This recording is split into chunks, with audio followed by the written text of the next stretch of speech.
is world building with Thor's Day, y'all. Hold on.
And he's dead. Yeah, I died a little bit. It's fine, though. It's fine. You guys can live with a dead bat, right? That sounded awful.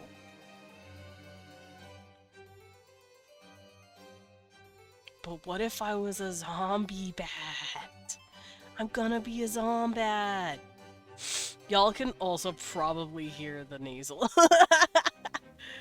You can probably hear the nasal of the bat. Oh, I'm so glad I didn't turn that on. That's loud as shit. Here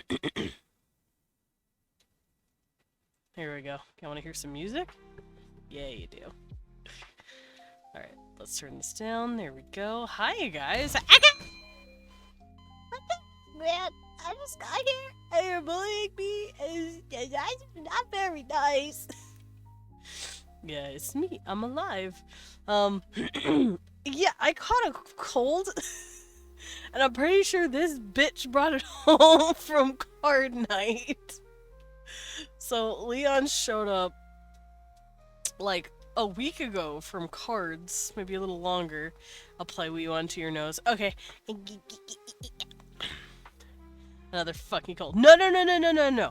Okay, so what happened was, in late October, we got hit with terrible news. I took 3 weeks off to cool my brain. That 4th week, I'm like, I'm cool. I'm fine now. I can come back.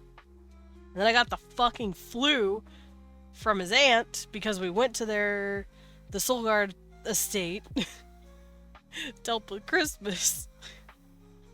And I caught that bitch. Or was it for, fuck.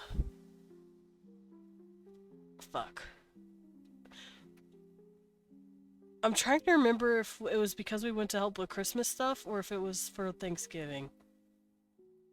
It was one of those events. No, bitch, y'all have been sick for like 6 months on and off. Don't you disagree? I'm not disagreeing. I'm just letting you... Okay, no, he's been sick over and over. He's been sick for like 7 weeks. Tiny Tim over here catching everything with these damn hands. No, and you start taking vitamin C supplements. I already take vitamins. I take them! I also take calcium vitamins! Between Desmond and Leon, y'all have been sick for 16 months this year. Well, yeah, if you're counting both of us. But, no, I think Leon, this time, he's the one that brought this shit home. Because he was patient fucking 0, and then I got sick. And then we accidentally gave it to his family, so now his dad's sick. I'm pretty sure his brother just got it, so, like... But this time it was a cold. Last time it was the flu a few weeks ago. Now it's a cold. It's fine. It's fine. I'm a million, like 30 pounds of oranges. I eat oranges! I eat so many fucking oranges, Dread! They don't help me! I'm just eating cough drops and praying I don't die. That's all I can do right now. Eat more orang, Lillian. There is no amount of oranges you could stop me from eating. I fucking love oranges. I don't think you understand. I'm trying to turn this down a little better. There we go. More soup! I do like soup. Soup is good. Making a list of shit to send you in the care package now. But I will let you know if I suddenly go mute, it's because I'm coughing a lung. Because the cold is pretty much gone. I just have this stuffy, nasally sound in my voice. Don't you whammy, you sad little shit. I have a love-hate relationship with oranges. It's the only thing to eat. I'll eat it, but take anything else before it. You know what? That's fair. If you hand me an orange, or like little cherub oranges specifically, I'm gonna suck down like 4. I'm gonna eat 4 or 5 in front of you, peel them with my little batty fingers. I don't even cut them. I have gotten how to peel them down to a science. I haven't been able to bully you still with this shit. Hey, you'll be able to bully me tomorrow while I play Gregor. See, listen to me. I'm so fucking sniffly. It's like this every year, though. I'm very sniffly around winter and January and February.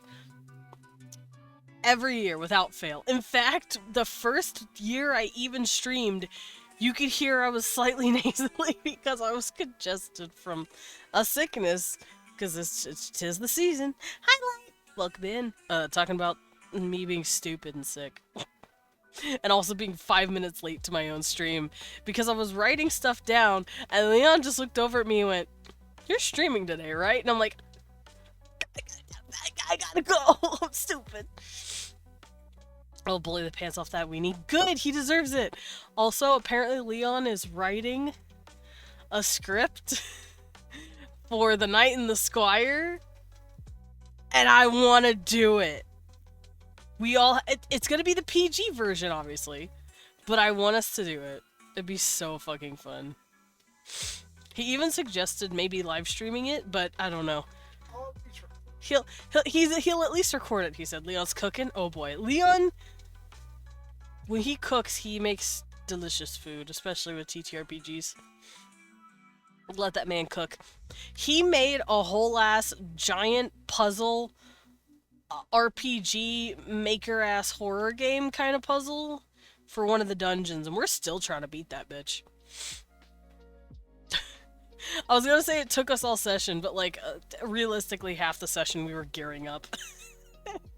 Not me immediately smacking him up. With little vermin hands. Like that. But yeah, no, I was writing down Levi's list. I have a character, a dragon character, in the first campaign that Leon runs, who has been pressured by his daughter, and now with the concern for his new son, to find them a second parent. Yeah, exactly.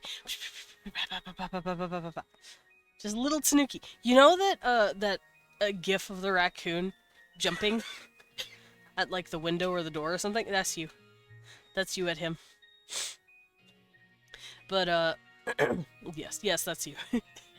But yeah, my big adorable black-scaled dragon man keeps a list of his caravan members and has slowly gone through the list on who he might be able to get with at some point, because he's like, well, realistically, I don't know any of these people as well as I should. And I had to update it because there's been developments. He's realizing 2 more caravan members are slowly drifting together, and he's like, well, they're off the list. So he would be marking a couple of people off of his list.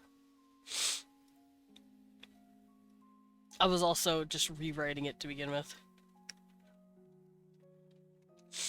I should probably finish it. Also, the babies, I'm gonna put the babies in their own category of how pettable are they.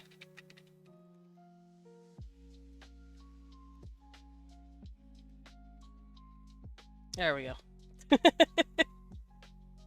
Does John Dosh count as an NPC, babe?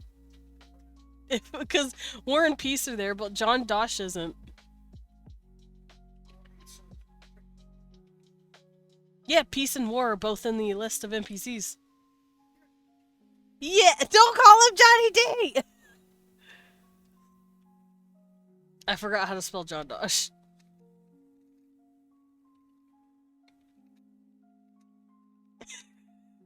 His list for petable babies. Wendell, very petable, 10 out of 10, best daughter. John Dosh, very petable, 10 out of 10, best son. Peace, very petable, 10 out of 10, best nephew. War, very petable, 10 out of 10, best niece. Peace, male, yeah, war. Wait. Yeah, peace, petable nephew, war, petable niece. That's what I said. Did I? So, Des, any cool Christmas plans? Don't get sick again? That's as far as I can plan it for now. We don't have anything kooky going on. We're probably gonna do our usual traditions. Watch some shows, watch some Christmas movies, the vibe with the family, go look at lights, drink hot cocoa until I pass out. Probably get attacked by dogs. Nothing crazy. I probably will be taking those couple of days off, but that's not for like another week, 2 weeks. Yeah, that's not until next week.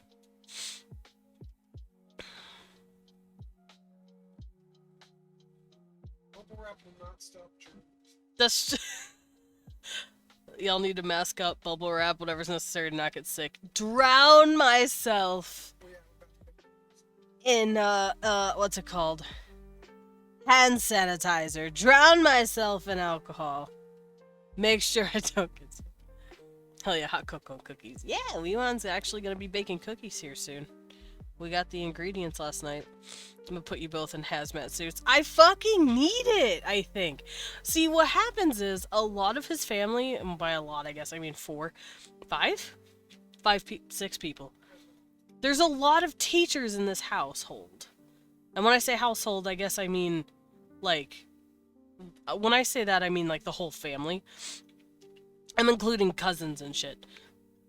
See, what happened is... there's like 6 or so teachers throughout the family.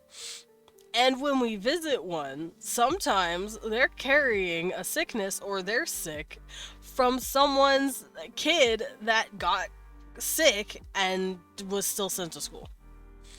Your mans can cook and write. Can I borrow him? No, he's mine. I actually had a dream I stole him from someone else. It was really funny. It was like an AU dream, I guess, where he was with someone else and I was with someone else, but we were still friends. And I don't even remember the dude I was with in my dream. That's how, like, unimportant he was to this event. But Leon was with some bitch. And she was secretly in love with me, I guess. And she was like, I'm gonna break up with Leon and try to get with you. And I didn't say a single fucking word. Whether or not I was gonna get with her, too. Because I was like, yes, bitch. Leave him so I can take him. I didn't finish the dream. I'm mad I didn't finish the dream, but I stole him. I know in my heart that, because I saw her break up with him, I'm like, oh no, I'm gonna go get him. That was my intention. Ah! What, Dread? You need to post an updated reference of your art channel? Do I? Probably. I'm very bad about that, actually. I'm very bad about that. But don't worry about it. I can do it later. Yeah. 10 out of 10. Hold on. Best niece and peace is very petable. 10 out of 10. Best nephew. Actually, if Lillian's still there, would War and Peace be considered niece-nephew? To Levi? Because they're all a big, happy caravan family. Caravamily, if you will.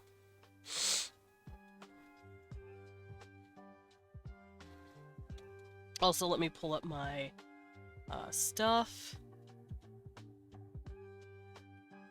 Make sure nothing lascivious is here.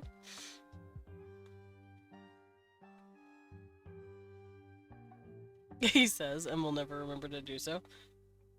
Yeah. You're right. I won't remember.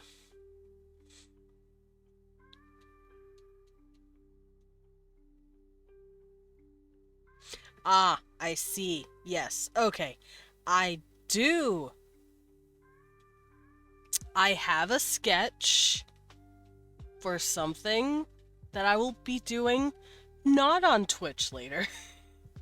We will not be touching that sketch. In fact, I'm going to turn it down to 0%. So whether I turn it on or not, we can't see it. Yes, it's a penis. But we're not gonna look at that right now. Alright, so I'm gonna come over here. We love secret sketches. It's a secret. It's a secret that Twitch can't look at. Don't worry, Picardo can later. Baka baka baka baka! You violated the law, pay the fine or pay with your blood. Fuck. What's the line? Fuck you, you can't tell me what to do. I'm pulling out my blade right now as we speak. Your flight got delayed. I'm so sorry, Lindo. And pay with your blood. I can't remember the line where you're like, fuck you, you can't do what I tell you. Fuck cops. Run away. Run away from the guard. Me after getting caught stealing a cheese roll. Cheese wheel. Roll? Am I okay? It's been a while since I had a good It's been a while since I've had a good brawl. Me, quick saves. You. Start sweating now. Alright, let me tuck away Levi's list. I can show it to you, by the way. Here it is. It's a very good list. Baka out here role-playing as a Skyrim guard. Or is that Oblivion? I can't remember anymore. Is it Oblivion? I don't think it matters. They both kind of do the same thing. Hi, Kiwi! Thank you for that pet! Alright, so people... Bird! Leon screamed. Bird! Also, I don't know how long I'll be streaming. It just depends on how long I can go with my stuffy ass, sick ass, stupid nose. Like I said, I'm on the mend, but I am still kind of coughy, and I'm very sniffly. Cecil, what are you doing? I heard that. Is he eating plastic? My cat's stupid. I will save, Dread. You were correct. Hand over cheese wheels. No, it's mine! No, it's mine! Can't take them! They're mine! No, they're all mine! You cannot have my cheese wheels. Start shoving them in my mouth. You can't see the stolen marker if they're in my face.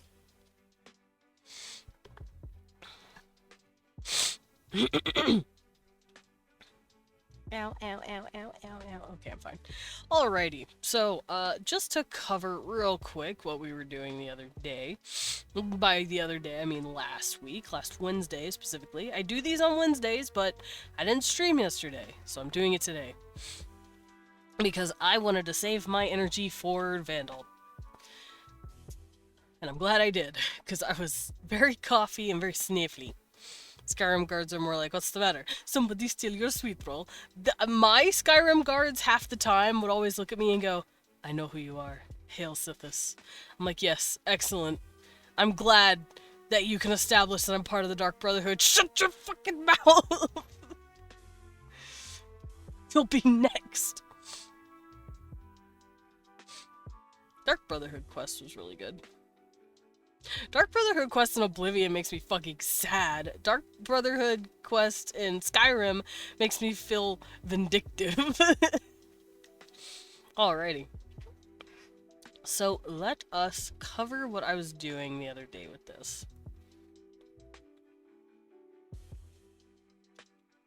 How do we do this? Oh. I'm stupid. I can just click the duplicate tab button. No! Get the fuck over here. No! I just have it twice. Hold up. How do I undo you? There we go. Hello, Baka Baka Baka. Thank you officially for the follow. Welcome officially to the Bat Cafe. Please take a seat, enjoy your stay, and enjoy some tea while you're at it. And enjoy me fumbling this fucking Google Doc because it's not loading, and it's upsetting me greatly. There, Jesus. It didn't want to fucking work. No. No, I really hate that Opera added the put two tabs next to each other option because I don't fucking use it. I don't need it. They need to thus stop that. Alright. Now that that's out of the fucking way. There we go. You want coffee? What kind of coffee? Black? Mocha? Americano? Iced? I got tea. You want boba tea? I'll get you tea. Alrighty, so last time when we were doing this, this is all I got done, really. I drew the front profile and side profile, and by drew, I guess I mean I stole it from Dravosh, because Dravosh is a good boy, and would let me. Mocha latte, extra chocolate. Extra chocolate, let's go. Put some chocolate chippies in that bitch. And these guys were already done. You just watched me add fur to these bubbos. But this is my species sheet. For those who don't know, or, you know, you're a little new. In World Building Wednesdays, something I've been doing since the beginning of streaming, I made these sheets, species sheets, culture sheets, language sheets, and I add in visuals and descriptions of a different species based on their, like, biology and their reproduction and all that. You get a dark chocolate mocha. Oh, hell yeah. But that is what you're seeing here. This is the... Let's see. This is roughly the 4th iteration of the sheet that I've made, and I'm testing it to see if I've missed anything or if I need to add anything. I have edited a few things here and there. I've went back on a few changes. I've added a bit more.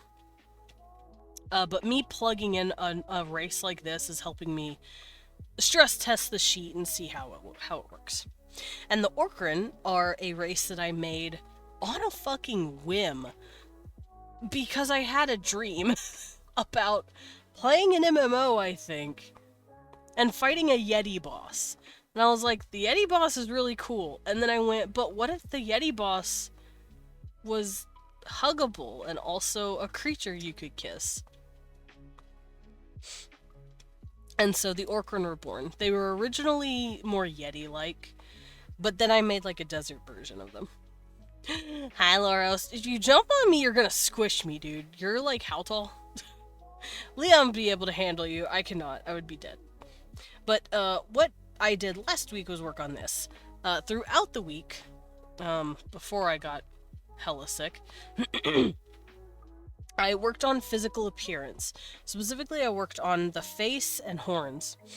And I was going to show you this before we continue on the sheet. Because I drew all this. So, an Orkran's eye... Orkran are very close to humans, so you're going to see a lot of, it works the same way a human's does. Because that's... they are very human-like. They evolved very similarly to a human. Moo! Moo. So yeah, here it says an Orkran's eye works the same way a human's does. It is a sphere made up of a pupil, iris, and allows the Orkran to take in light. Your husband's out fighting dragons. What do I get? Guard duty. I see. Baka is, he's the Skyrim guard sitting in the corner of the cafe. Don't worry about him. Bull's nearly done with the first playthrough of Silk Song. Last couple of bosses are getting beat up before I face the final fight. Nice! See, I would love to play that game. But I'm shit at Metroidvanias. I'm actually trash at Metroidvanias. And on top of that, my dumbass saw Blasphemous for less than $3. It's less than $3 right now, by the way. And I bought it, thinking I could play it one day. I am the most optimistic idiot. Alrighty, back to this. What makes their eyes a little different are the longer eyelashes. Oh yeah, to protect from dust, sand, and in certain areas, snow. Because they come from a bunch of climates that just have a lot of debris. Think of like camels. Camels have long eyelashes because they're in a desert. It protects from sand and dust since it's more common to their climates. They also have a dark sclera, nearly black in color, that acts as a minor light refractor. That's because they come from areas that reflect a lot of light, whether that be the desert or the bright ass snowy taigas. You could go blind walking around in a snowy ass taiga because of that white ass snow is going to be reflecting a lot of light. Gets Outlier and begins singing about Ragnar the Red. Alright, noses. Same thing as humans' noses. Nothing too different there. Have the same standard shapes. Bridge is wide enough to take in air. Orkran teeth. This is where they end up a little different. The Orkran's mouth is usually standard to a human's, aka it's shaped the same way. So yes, Taiga is a large cat with a cold butt. Yes. How'd you know? Send Desmond into an Orkran band. He'll come out a chieftain because he's loyal to his bear husband. Yes. That and all I have to say is boars are the best and they'll cheer me. They'll cheer me on forever. Alright, Right, their mouth, like the actual lips. Soft tissue allows for an array of shapes and sounds, just like a human's. The difference is the tusks that come up from the bottom row of their teeth. This hinders or mutes some sounds they make, giving them what some have described as a slight lisp. The top row of teeth are closer together and smaller, so that there's a gap between the canines and premolars that allows for the tusks to sit comfortably in the mouth. Think kind of like a cat or a dog's mouth, where they have like that space between the front six of their mouth. Bear husband, exactly. And I could show it to you more closely here.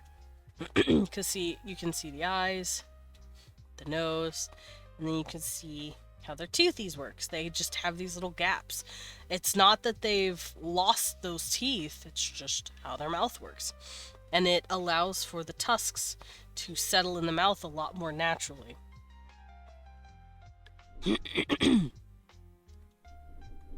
Okay. After that, let's see. Yeah, and their lisps. I've had to test it a few times, but it's kind of like a Spanish accent from Spain, not Mexico, where, like, if you see the word Barcelona, it's more like Barcelona or princesa instead of princesa. Their S's come out slightly as THs. Very slightly.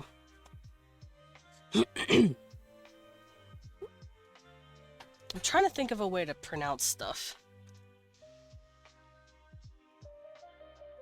Also, if they have a TH, their THs and their S's are the same fucking sound, basically. They don't hear a difference as easily as we do. And that's because when they pronounce it, it's basically the same fucking thing. Right, ears. An Orkran's ears are close enough that to a human's, though it comes to a long point, its basic internal shape is the same and lets them hear the same way a human can. The sharp point allows for more intact. What the fuck do I mean by that? I think I meant intake. But the steward doc likes changing shit. The sharp point allows for more intake, and they're able to move them slightly after the direction of their ear, though only by a few degrees. Yeah, they can alter the direction of their ears just a little, but nothing too crazy. Orkran have a single pair of horns that come up from their foreheads and fold back to follow the curve of their skull. So it's kind of like a ram's, but instead in the back, it curves down and then it curves up, and it curves completely. Wait, there it is. It goes completely back instead of like this way. These sturdy horns allow the Orkran to use them in fights and confrontations, able to headbutt another Orkran without any detrimental side effects. They can headbutt each other, it's great. The unique shape also allows for them to sleep comfortably on their side, so they can lay their head on the side and they'll be fine. After that, I did their hair. Pretty hair. Their hair is very soft. An orchid's hair is very similar to that of a human's. It's soft, light, and fluffy to the touch. It can also come in a very curly, textured hair type to a straight hair type. Basically the same exact hair shape types, texture types as we have. This depends on the climate and their ethnic group that has evolved in. Their hair color also determines what climate they're from. Usually they'll have black and brown hair, but very seldomly will you get white hair if they're in the cold climate. They're meant to, like, blend in, pretty much. Black and brown is the most common colors you'll find on an Orkran in most biomes and climates that they come from. Rarely you will see dark reds and oranges, but it's very rare. In the bitter north, white and light gray hair is prominent. They will never have dirty or blonde hair. No blonde! Sorry, no blondes. Only black, brown, and white. But that just has to do with their group. Blondant. Yeah, no blonding.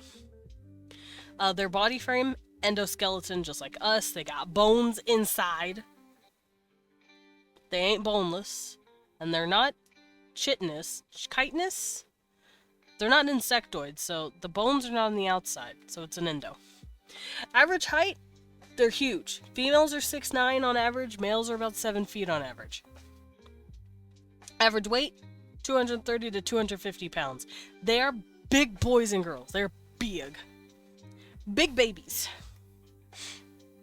Now, remember, that's average. They could be bigger or shorter. But, common builds, they can come in a variety of shapes and sizes, but most of the time they're pretty muscular. That's just their natural body phenotype. But they can come out chunkier, they can come out thinner. But that's less common. They have 2 arms and legs. That is their limbs. And we have body features. You can see why I stopped here. Orkran hands and feet. There they are, right here. You can see them close up. They got the paw pads. Here it says an Orkran's hands are very similar to a human's, obviously, with a palm, 4 fingers, and a thumb, just like us. Their nails are tougher, a stronger keratin that seems to be close to the same material on their horns, which is why it's darker.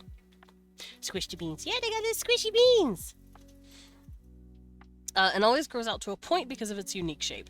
Yet their nails grow, kind of think of like a cat's, but like flatter. And the nail grows at a like pointed shape. On the inside of their palms and fingertips, they have a rough texture for padding and temperature regulation. They have little paw pads on their hands and feet. It also helps for gripping. Good for gripping. An Orkran's feet are very similar to a human's, with 5 toes and plantigrade way of walking, aka they walk on their heel. Not every creature does that. In fact, a lot of creatures walk digitigrade, which means they walk on their toesy-woesies.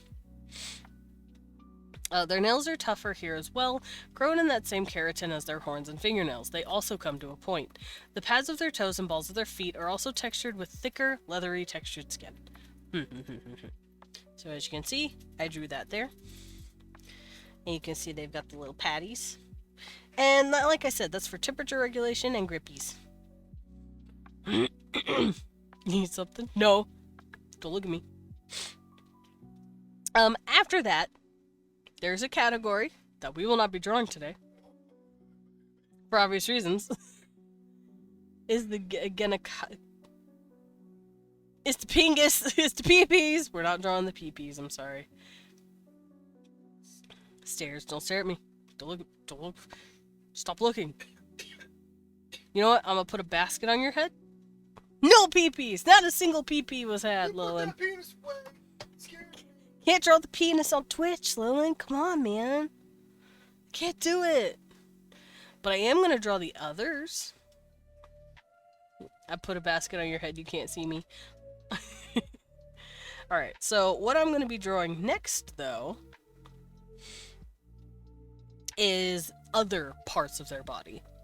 So on my sheet here, you can see I do head stuff up here, other...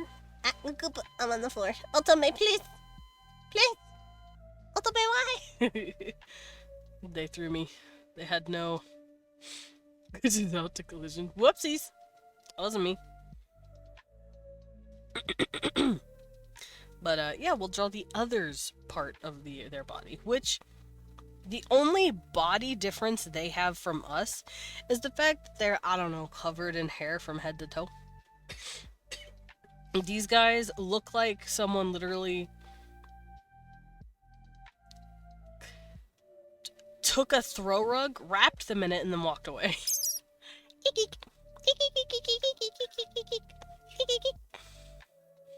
Is that what you want?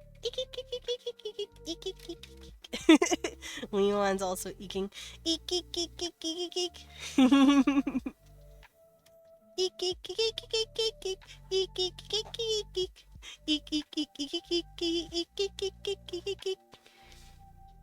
Leon was doing cute song, so I had to do cute song. There's a fluffy, probably very warm cuddles. Oh, definitely.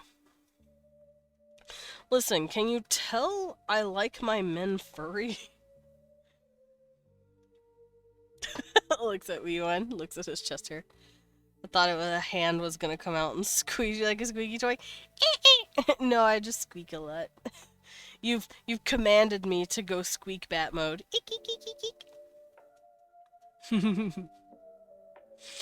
No. No, I don't notice at all. Uh-huh. I love me, my furries. Those would be like fur to climb, like the Shadow of the Colossus. Bro, the Shadow of the Colossus characters look really fucking cool. I loved the, like, hair physics on those things. They did such a good job in that game.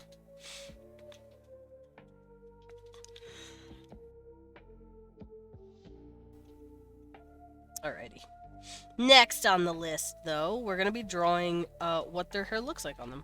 Obvious kink is Argubus. You have only begun to know my kinks, Baka. And I don't even hide them. But yes, fur is very nice. Fur very warm. I think it's because it's warm. It's warm and it's soft. Still staring at my husband. Listen, man, the man is furry and I like it.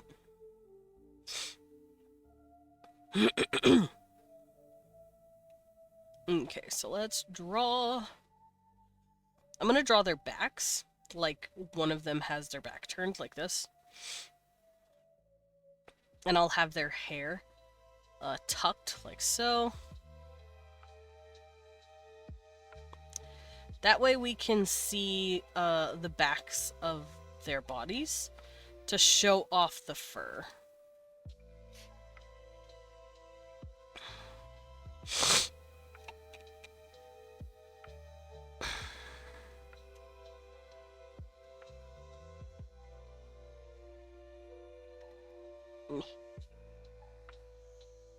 I just realized I could do this, huh?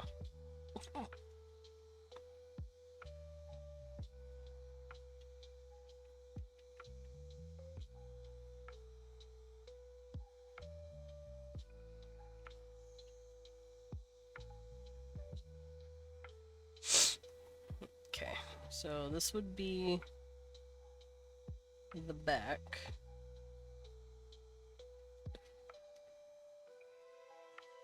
And then there would just be fur everywhere. Because it's their back that's primarily the furriest.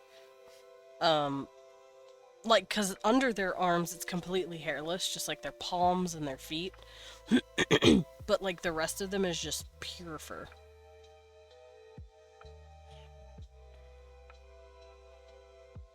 Man and woman. They are both furry babies.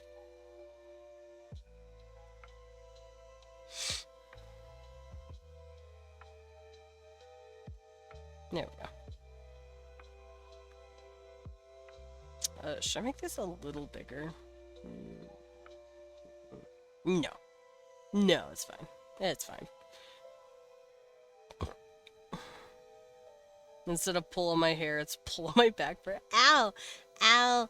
Ow! My back started hurting the moment you said that. No! Don't pull the back fur. I don't even have back fur that made my back hurt.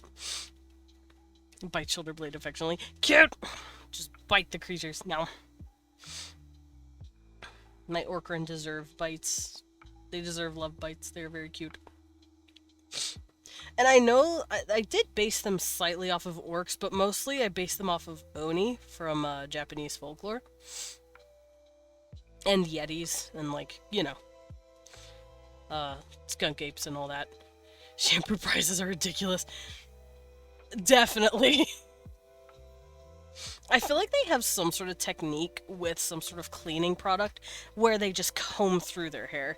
And God knows that is a full day affair. I do know I set up the Yetis. Oh God, imagine the dandruff. I don't know if they would have a whole lot of dandruff. The main reason we shed is because, you know, our skin specifically. And that's because a lot of our skin doesn't really have fur the way a lot of other animals have fur. It's the same reason cats don't shed their skin nearly as much as like a Sphinx cat does. It's because they got that fur and it's gonna come out a lot slower. They're not gonna shed as much. So I don't know if these guys would have a whole lot of dandruff. They would be having hella piles of hair in general though. Yes, love? Headball! Leon's playing a Pokemon ROM hack game, and he's enjoying it greatly. It's very cute. But yeah, I would be more concerned about all the hair. But I feel like they're clean enough where it's not like they're shedding constantly. Do they have winter fur and summer fur? I don't know. I think it depends on where they're from. Because the Yogru, which is their word for the Yetis, the Yeti versions of these guys, which they look like this, I haven't drawn them in this part of the sheet, but I do have them drawn somewhere. And I can go find them real quick. Where are my Yetis? Oh, they're right there in here. That's right, that's right. Hold on. Yetis. Alright, so these are the Orkran that live in the snow. They've still got the same horns, the same fur pattern, but they have a lot more fur and they're a lot thicker. Smack! Thank you, Lilin. These guys could have maybe some sort of idea of a winter and summer coat, but it would just be a matter of it's still cold as shit. Maybe they've shed a little bit, but they seem to stick in climates that don't really change all that much. Look at these guys, I love them. And see, they've got the same eyes and teeth as these guys. It's great. These guys are even bigger. The ladies are huge, the dudes are huge. The dudes are hot. I might be biased. You cuddling with your Orkran friends again? Me wearing a light yellow hoodie covered in dark hair and fur. Yeah, how'd you know? Yeah, how'd you know I joined the cuddle pile?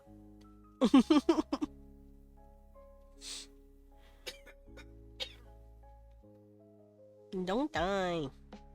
Oh, Leon, no dying. Leon is grumbling about something, and I don't know what. Oh, he's grumbling about Magikarp. I don't know why. It's like when people are like, oh, do you have cats? And you realize you're covered in fur. You're like, shit, I forgot the ruler! I'm like that with some of my coats. Some of my coats I don't even wear anymore because I forget the de-shitter sometimes, and I'm like, fuck, this coat is covered. Cecil, why'd you do this to me? Now all of China knows I own a cat. You wear Cecil's fur with pride. Babe, you get onto him when he tries to rub himself on your pants. You're like, no, those are my pants. You fight him to keep his fur off you. Do Yeti change from white to brown during the summer like the other cold climate animals? They're actually in an area that's cold all year round, pretty much. They're basically like in the Greenland of their area. So they don't really have to deal with climate change colors like that. The only difference between them during the summer and them during the winter is that they're wearing less clothes during the summer, and that's it. They're wearing like borderline thongs and shit. Oh, so like snow leopards. Yeah. Snip. Snip. Yeah, they're basically naked during the summer. They're wearing halter tops.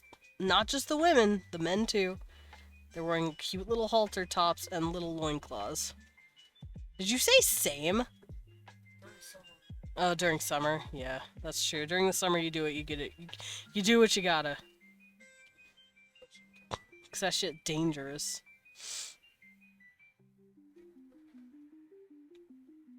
Okay, and then I'll have... You're a crab of cool, babe. Leon's being cute over there. He's playing games and shit. Sorry, I'm imagining them wearing Gyaru clothes in the summer. I'll be having a vacation to these villages in the summer. Baka said, hold up. I'm gonna go see everyone practically naked. Don't wait up for me. And honestly, based. See, you were talking about obvious kink is obvious, and now you out here talking about enjoying the sights and shit. I don't know if y'all are hearing Leon. He just screamed crab. I think he found a crab, but I'm not sure. It's a water-bound crab. It's cool. Crab! Yeah, exactly. He went, crab! He's so cute. I believe you, babe. It's a crab. Crab people? Crab people. Technically, crab and people. Crab are people. In Vandal, crab are people. Babe, make it tomorrow. Why the fuck not? You're a time player, make it happen. People are crab. Yeah, crab are people and people are crab. Mew and crab. Crab! Y'all don't understand. We love crabs in this house. It's Leon's fault. He made us love crabs. Okay, dude slash lady. I need to figure out... It might be a lady based on how high up the waist is. I need to figure out your hair.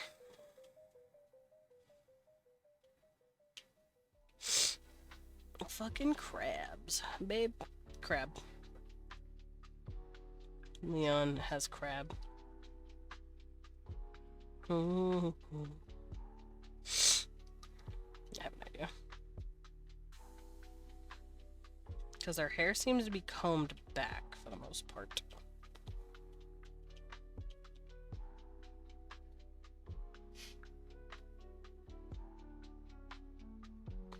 You have a seafood boy.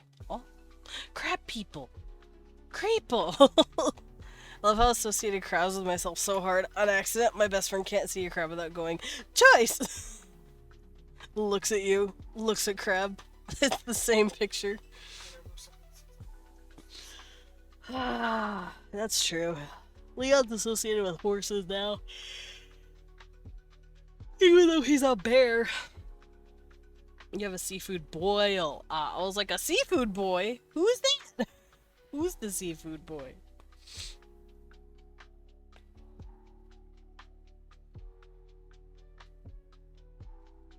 Who we seeing and foodin'? Who is he?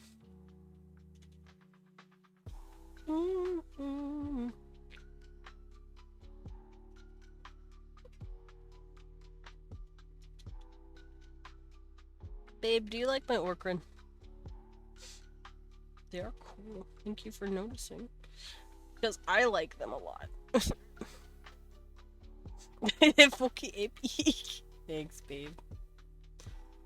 You guys can only hear a one-sided conversation, but that's okay. He could be saying completely different shit, and I could just be pretending he said something I liked, and you would never know. That's true, I wouldn't. Also, I'm not that clever. And you'd be able to rat on me. And a shrimp and snow crab legs. Ooh. Seafood boy boil. Yeah, seafood boy boil. That's hard to say. Fun fact, I traumatized my IRL friends the first time they took me to a seafood boil restaurant. You're going to have to elaborate. You're going to have to tell me what the fuck that means, Lilin. Okay, so, alright, here we go. Strap in for a fucking story. Wild fucking ride everyone strap in. Also, if you hear me being sniffly and pathetic sounding, that's because I am coming off from a cold. Those coming in. Normally when I go out, I don't eat much. Gotta keep my twinkish figure. Of course, obviously. Duh. Understood.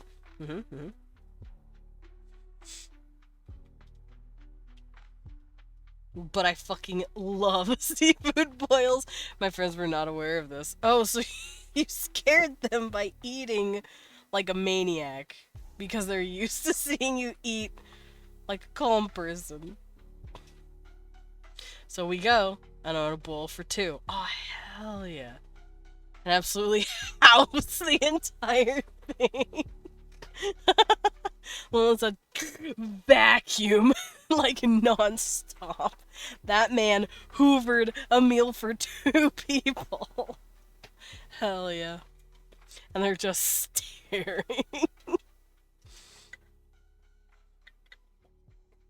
That's beautiful, thank you.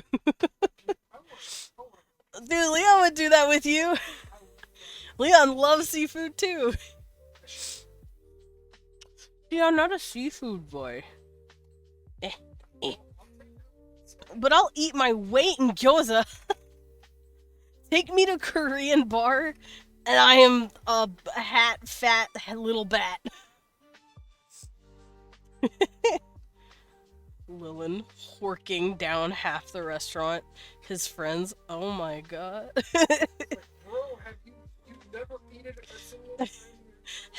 Have you breathed in between? And you're like, no, fuck you, it's mine. It's like That's shrimp. breathing air is negative shrimp per minute. Yeah, Leon also loves himself a good seafood.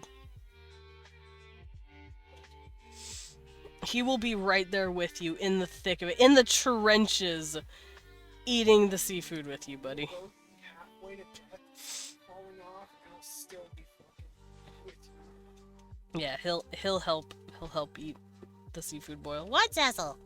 Don't need to breathe. There's crawfish to consume. Exactly. Cecil. What, kitty? My cat's yelling. I'm gonna bring this up a little because it looks funny. Oh, you have a cat with you. No, you stay over there. I don't need you on my tablet. Lilin, affecting the shrimp population. Yeah? I think you two could single-handedly take out the shrimp and lobster population. That's true. Leon will eat the shit out of him some crabs. Like, don't get me wrong, lobster's good. Give him crab legs and Yeah, I'm more he's gone. That man lovey he a crab. Hey, we're right back to talking about crabs. Cecil, can I help you? Child. Your tail is taking my hand tracking. Goodbye. He leaved. Yeah, I don't know if you guys saw the sudden hand tracking. That was him, not me. I did not raise my hand. He forced me with his tail.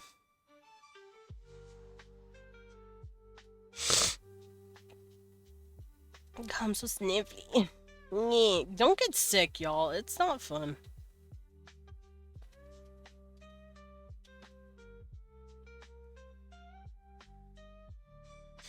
Also, I have a legitimate question for Lilin and Leon. Did my characters have a funny little nasal to their voice yesterday? Oh, Yeah, I figured. Listen, Levi had a cold that day, okay? He stayed up all night crying for his boy Victor. Victor's in the maybe list, dude. It's tougher to tell with Lev, but definitely great. Oh, that is true. Lev was a little harder to tell, Leon said, because he already talks with like a deep gruff sound to him. Meanwhile, Rembrandt is already kind of nasally, so when I'm talking him nasally, I sound even more nasally. Tough to tell with Lev. You're the expert at getting sick. Oh. Yeah, he said he could tell with Rembrandt, but not with Lev. Well, I can kind of tell, but it's different. So Rembrandt had a cold, is what you're telling me? Rembrandt was the sick one. Okay. That's cool. It's cool that I could actually, like, not sound sick because I was voicing a dragon.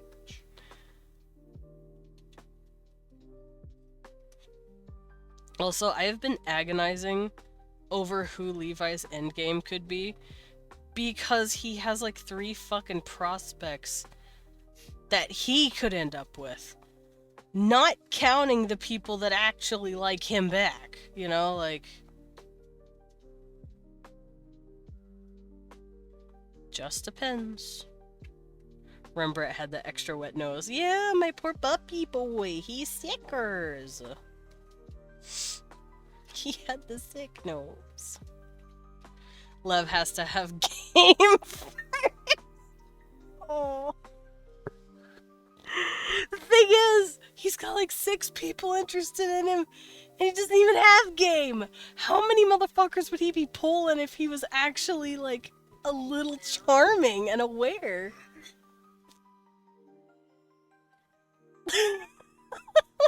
I just shook His his fucking brain worked, not like the dumb. Yeah. Rolling and cooter. He would be rolling in pussy. So And dick. He's not dumb. He's actually very smart. knowledge is high. He's His brain is just not operating on the newest. right now he has no game and no bitches. He has no prospects, no bitches. Well, that he knows of. He doesn't fucking know who likes him. He's not dumb. His knowledge is 38. He's very smart. But that's book smart. That's not like common sense smart. Take his gems off? Let me go look. How many sexual awakenings does he cause without realizing? At least one that I'm aware of. Babe, can you say with confidence how many sexual awakenings he has hit in people on accident? At least 2? Maybe 3? Oops! Meanwhile, he thinks he's gross and scary. But to be fair... Hi, I'm people. I'm into that shit. I like big, tall, scary men. Izzy will fix him. Will she? Are you sure? Or make him worse? Probably worse. There it is. She would probably just make him wary and scared. I already sent the meme I made yesterday, where I know Lantros is going to try to butter his roll, and Levi's going to be like, "Please leave me alone. Please don't talk to me. Please don't look at me. Leave me alone. Go away." Small, how big you schmeat. Small, leave me alone. His knowledge without his gemstones, by the way, is 22. Why are you making that face? 22 smart! Is it your game that you're... Oh, you got poisoned. I can't help you with that.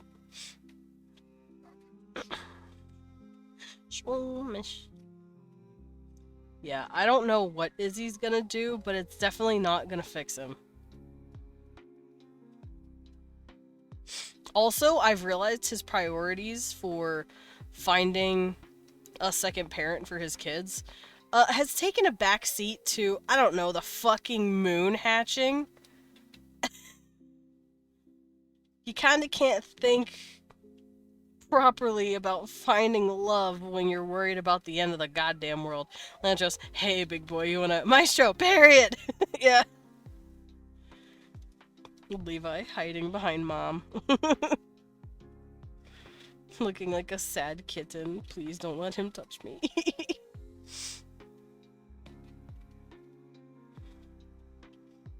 Listen, man. Lantros is just horny. And has fucked probably a third of his own caravan by now. And once in on a new caravan for a minute. He's like, you guys have hotties too? Let's go!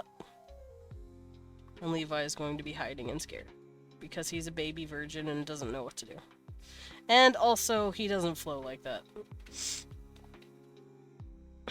He's very much a, once I find that person, it's probably that person for the rest of my life, so I gotta pick carefully.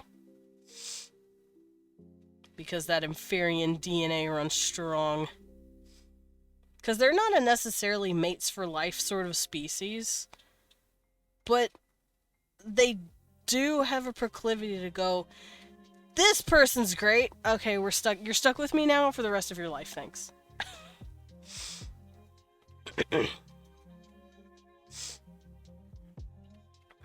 Alright, so I did the back here.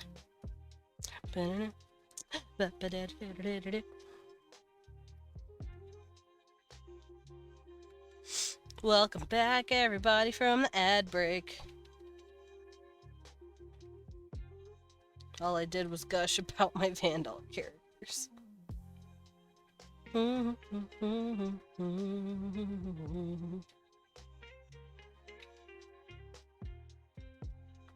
Yeah, he's going to be asking Mom, Mom, please save me from this weird fish.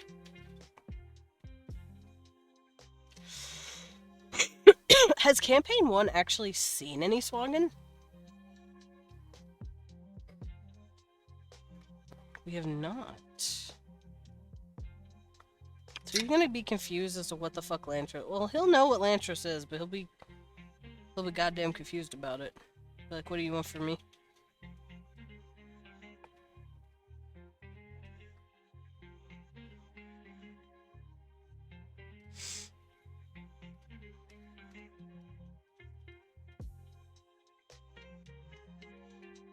Izzy. Oh no, I have competition. Me staring at both of them. Y'all, no. No, Lantros is not competition. He's just a little pest. But that's how I wrote him. Because he has issues of his own. And whether or not we figure that out is up to the story.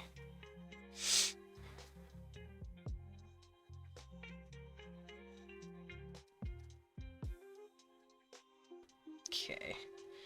You will not see any of the red skin in this at this angle.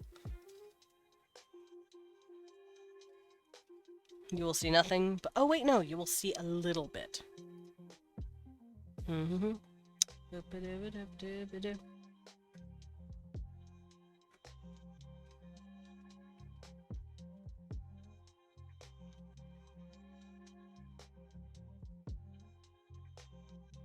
Maestro, period.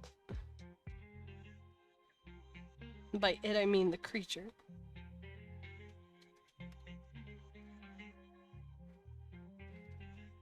Also, I will say, whoever he is looking at as a potential romance option, they have to pass the Wendell test. If she doesn't like them, they're fucked.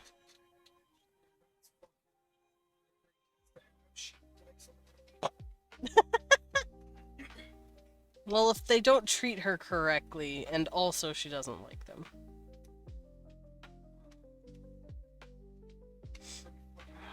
Izzy is staring at Lantros as he flirts with love first. Bitch. Bitch, what are you doing? Get away from my man?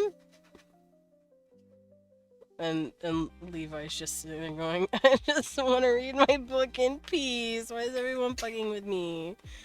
Meanwhile, Beto's in the corner going, I want to fight that dude so bad. Because Beto just wants to fight. And Beto likes fighting people. He'd be real cool to battle, you know? Yeah, prospect. Prospect to whoop his ass. No. There we go. That looks pretty good. Looks like a nice fall out. All right, I got the body. They are furry babies, very furry babies.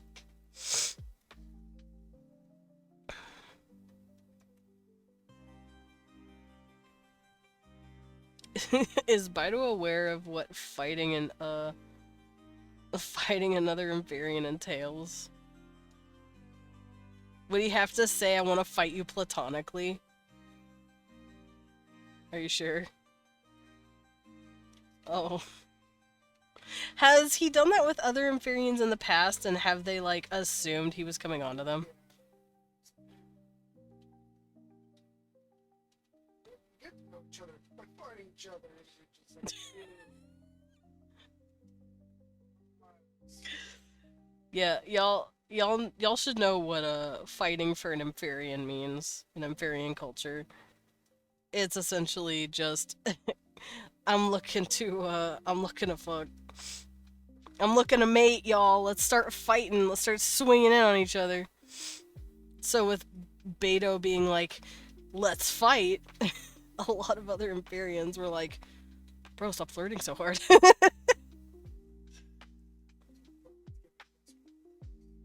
He's like, what? I just want to fight you. Meanwhile, Levi's just gonna be like, why are you gonna try to kill me? Because he doesn't trust his own people. He thinks they want to murder him. That's true. To be fair, a lot tried. Baido's a promiscuous little slut. Beto, why are you so loose like this? I didn't know you were like that. Does Baihan, like, try to tell him, no, that's not how that works? No, I don't think his ass listens. You're right. His ass ain't listen. Alright, so I got their fur back. Their cute little fur backs. And let's plug it in.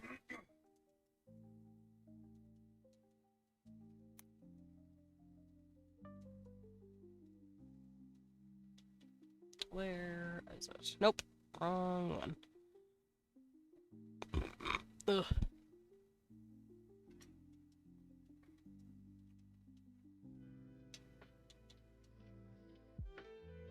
Okay. We've got the back fur. And then I'll just write in the description later. For now, I'll work on outer aesthetic, which is their skin, eye, and hair colors, and then other color, but it's... There's nothing else to color on these things. And I'll be writing out stuff later. I'll work on that.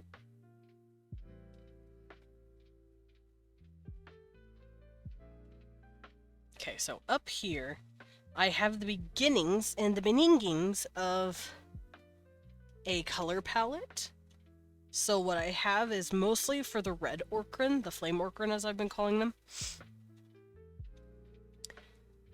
Also known as the volcano Orkran. They're the ones with like the mostly yellow, sometimes orangey, sometimes green eyes.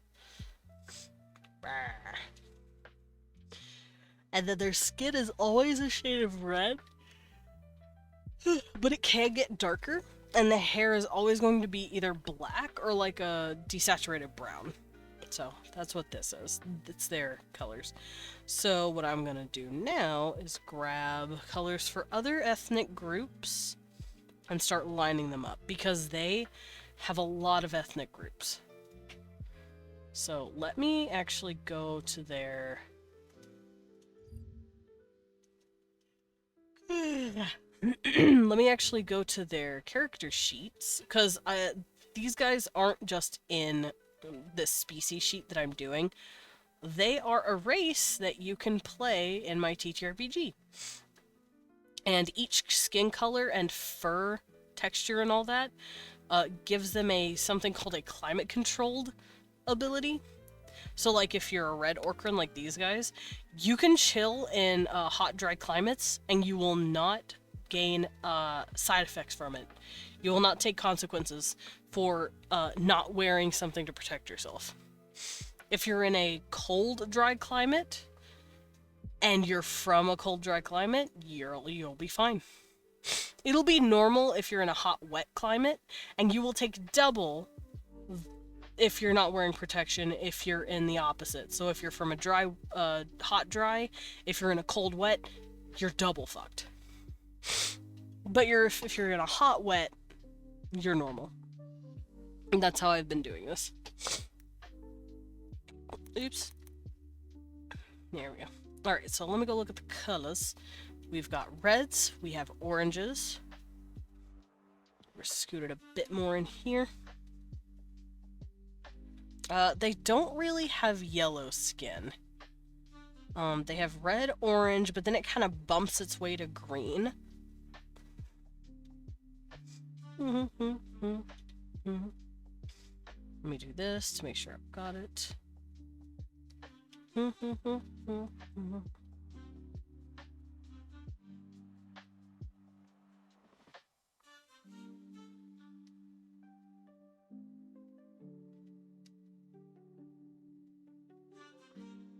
Whoa, we won. Burpee. Burpee boy. Okay, so skin color like that orangey. I guess you could consider this tan, but it's closer to orange. And then they seem to just push towards green. They kind of like skip that yellow.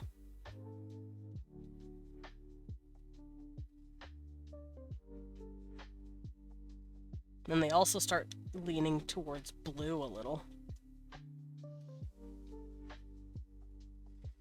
Like this.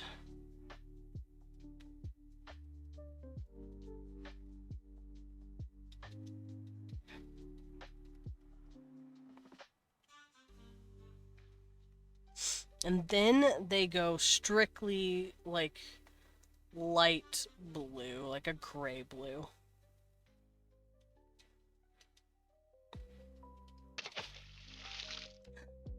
Blippi! Thank you for the subway.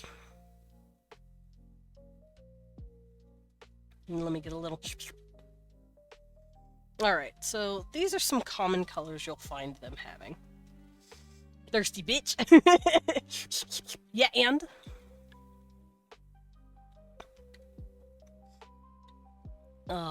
Water.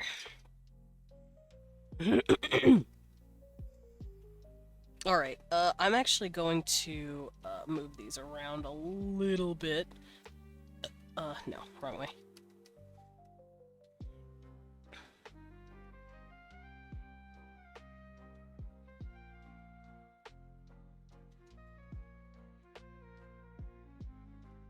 So I'm gonna do something like this.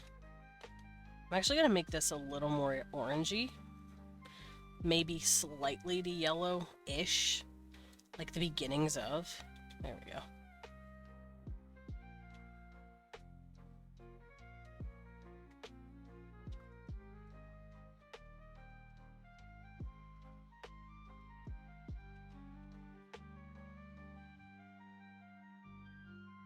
Lilin spots Blippi immediately. Hung that bot.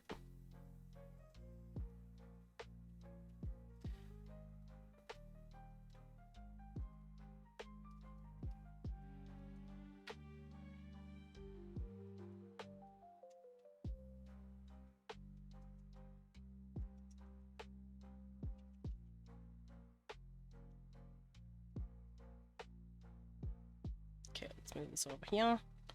Trying to make it look all nice and pretty.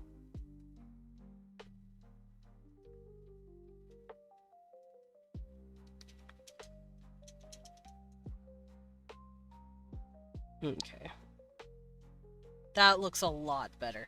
And that's because I'm going to be lining this up a certain way in my sheet.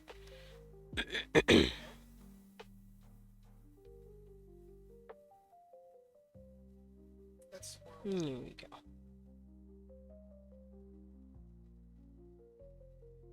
Okay.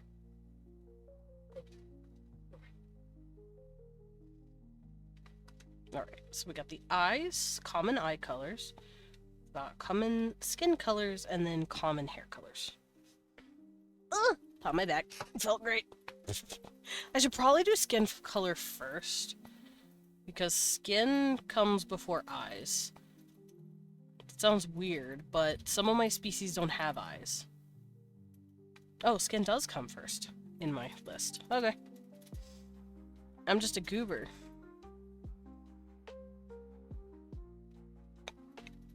Ugh. Alright, so here's my eyes. Scoot those down. Scoot it a little closer.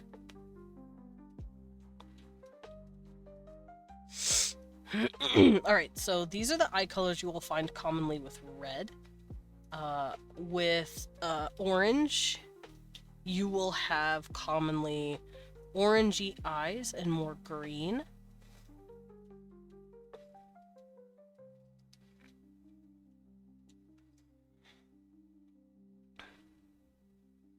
And the green will start getting darker, deeper, richer, and some will even push towards blue, to where it's like a jade.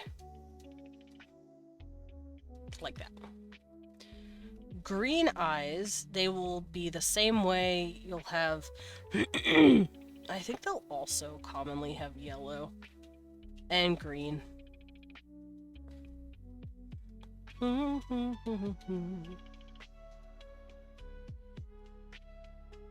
But they will also commonly have blue.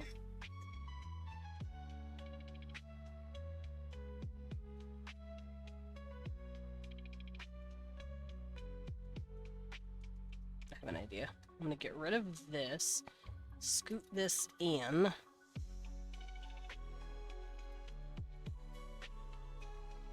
And give him even more blue eyes. And then these guys will have green, blue, and gray. Who are you? I'm Deborah Dracula, Taki! You know who I am. I haven't been gone that long. And I give it a bet. I haven't been gone that long. I've just been sick with the flu. Actually, it's not the flu, it's a cold. I caught the flu the first time, and now I caught the cold. It's fine. Hi, how you doing? Thank you for the hi, the pet, and the yeet. There we go.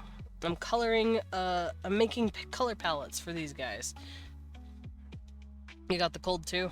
Yeah. As you can hear, I'm very sniffly. I'm very snarfly. Snarf. I'm snarfly.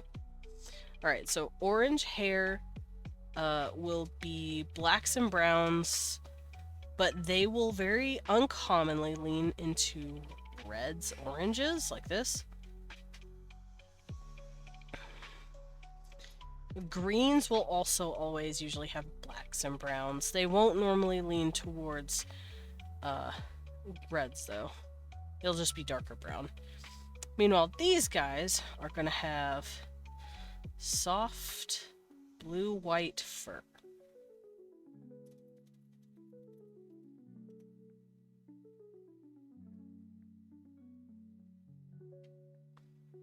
There we go.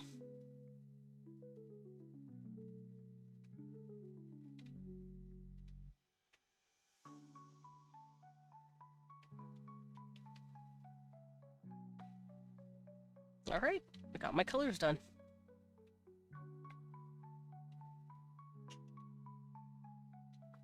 And for those of you who don't know what's going on, this is the skin tones, these are the eye colors associated with those skin tones, and these are the hair colors associated with those skin tones. So what I'm going to do is start saving them.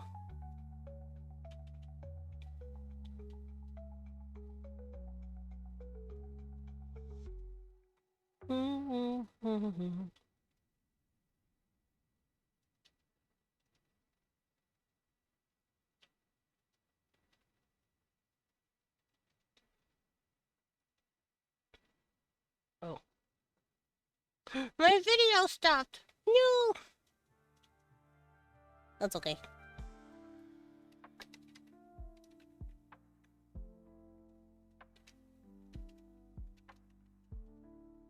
This is skin.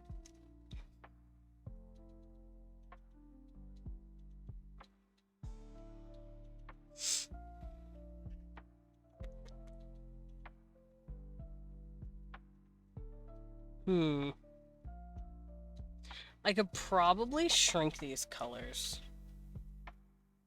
If I'm being realistic. Strudel.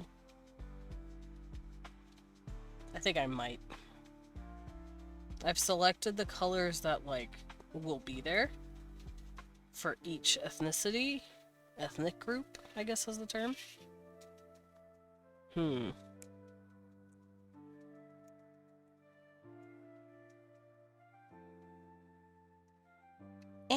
Itch. I'm okay. I just had an itch.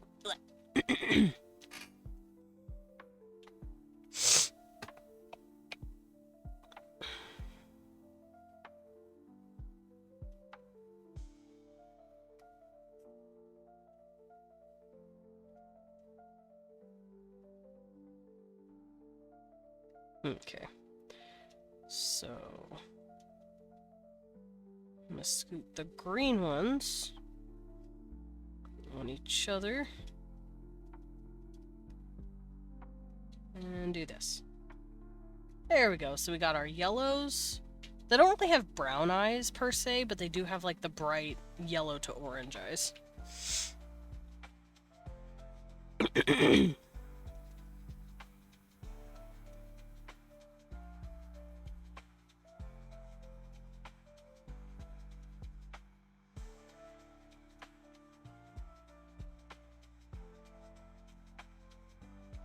Okay, and this can also be a gentler, like, orangey red.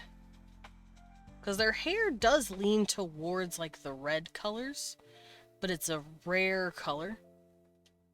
Like that. And you'll only really see it in orange. Orange, Orkran. Alrighty, let's make these new palettes.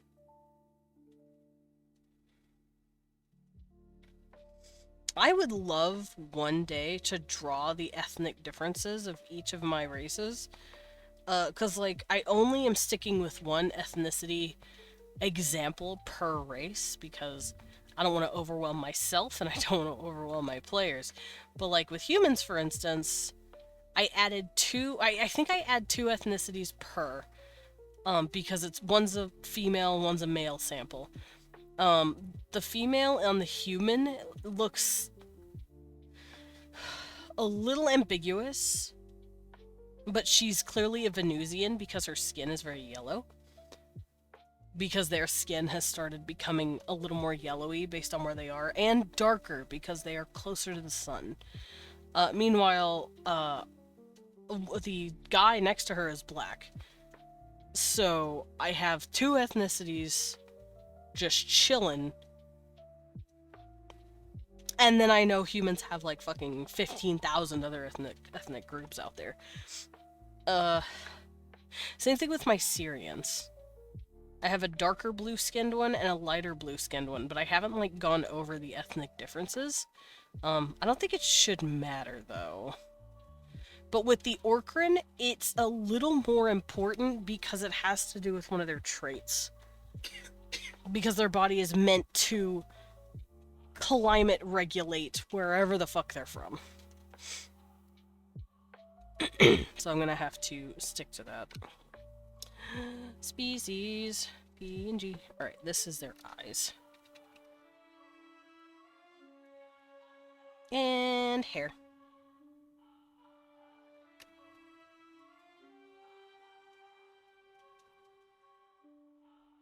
Oh, no, hold up. Canvas size.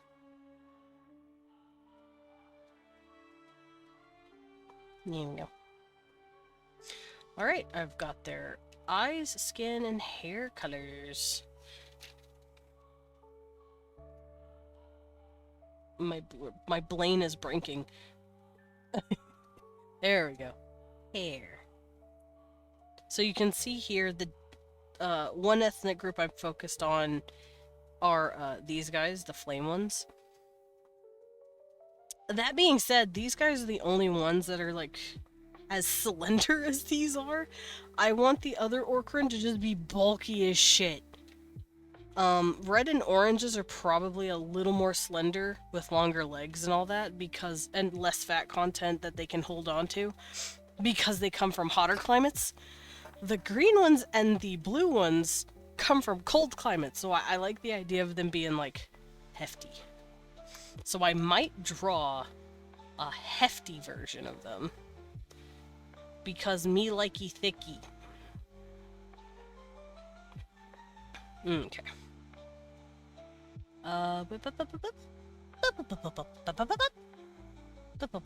Come over here.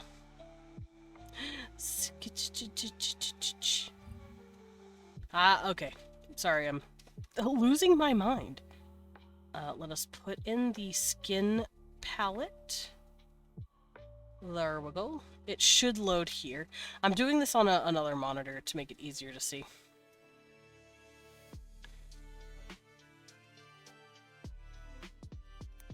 And I will explain what each set of colors do, where they're from, all that good shit. Others. I don't really have anything. Horns! I do have another color I have to think about. They're horn colors. I'm a silly goober! Okay, hold up.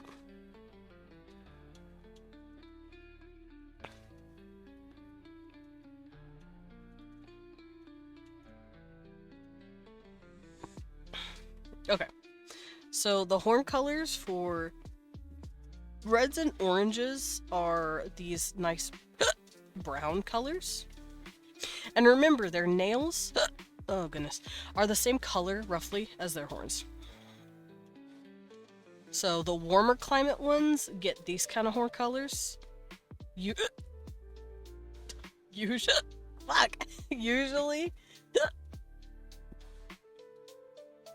And then the cooler climate ones get horn colors of this color.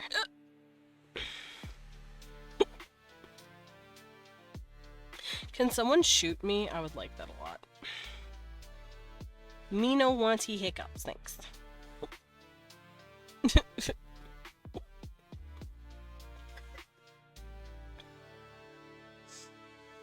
Horms! Yeah, Horms. Hey, Desmond. Yes. What are you gonna do to me? Didn't help.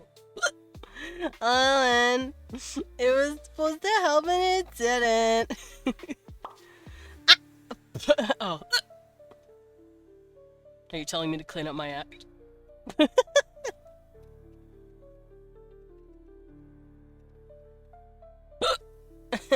Alright.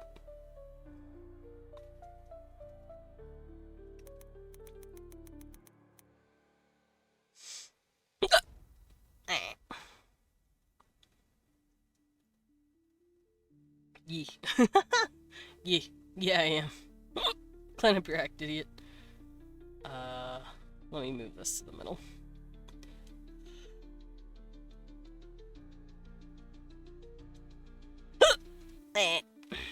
Alrighty.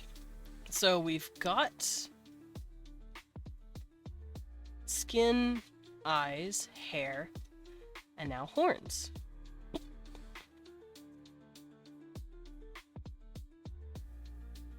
And now I can write out what each ethnicity needs those colors for, or why they developed that way.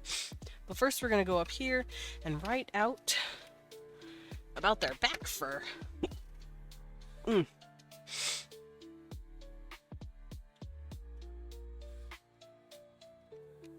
take off my glove for a minute.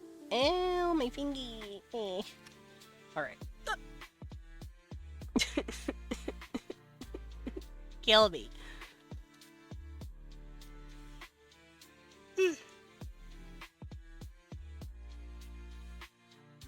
Alrighty, so an Orkran's body is completely covered in hair. I've already discussed this. And it has to do with temperature regulation. Because there are a lot of animals that have, like, rough, thick fur, even in, like, savannas and stuff. But these guys' fur it's raised a little bit to pass air through. But it also acts as extra padding for armor. It's one of the main evolutionary reasons they have such thick fur. For the Yogru ethnicity, the Yetis, they have it just straight up because it's cold as fuck. And they don't want to freeze.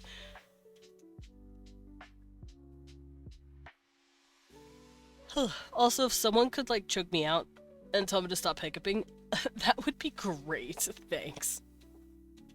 I would like that. You know what? Actually, hold on. I'm gonna hold my breath. Give me a second.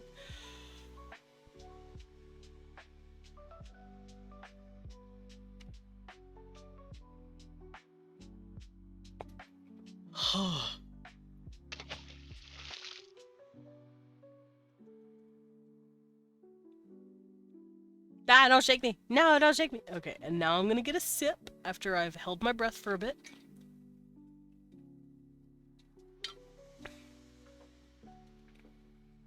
Are we good? We might be good. We might be good. We might be good. Alright. Back to the Orkran. Literally, they're back. Their body is furry, hairy, just like a human's.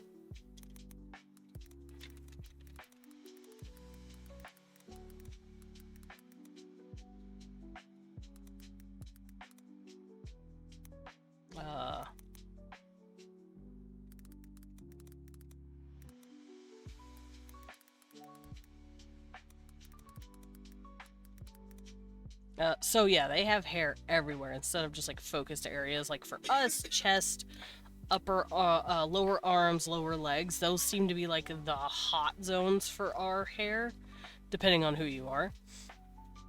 These guys are just covered.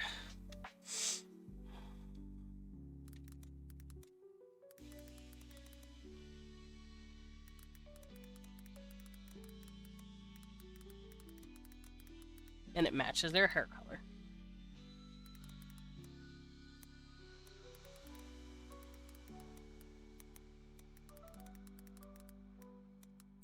And it covers everything aside from their face, their chest, and their abdomen.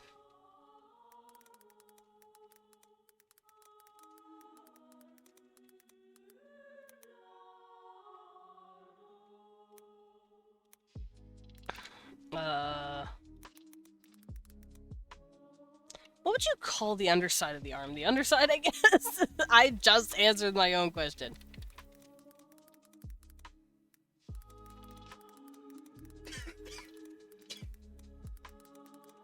Their hands and feet are also bare for the most part, especially the undersides.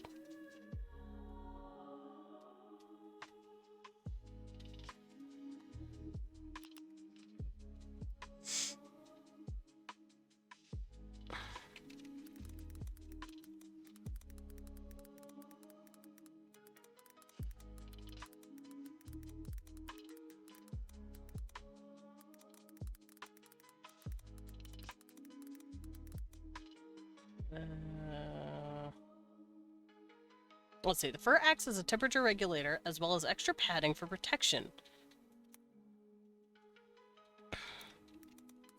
It's a natural... It's kind of like a natural set of armor.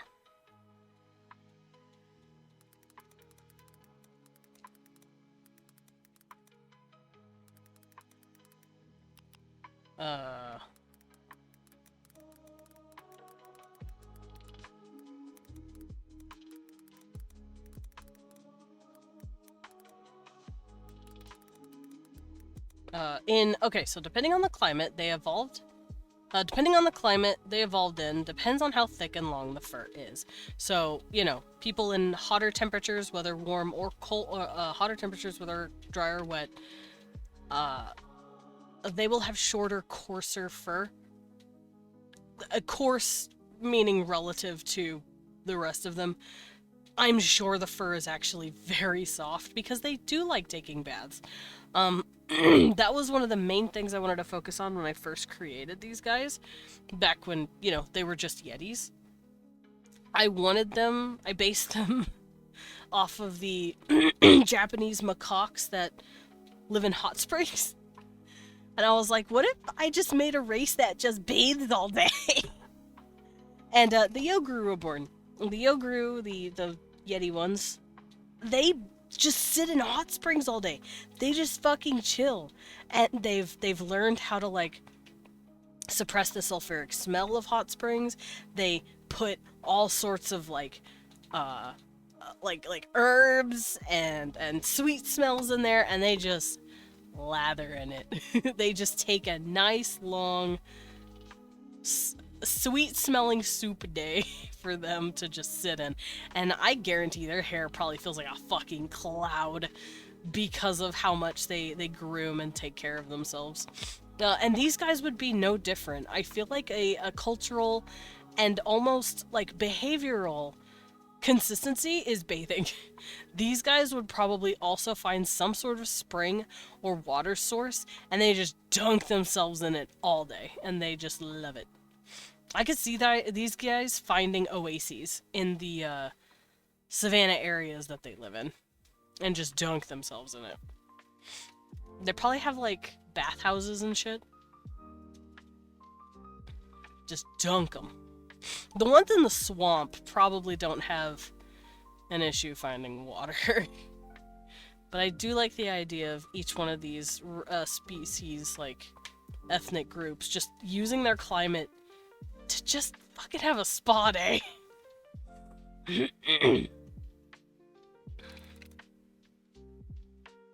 So those living in the hotter, drier climates.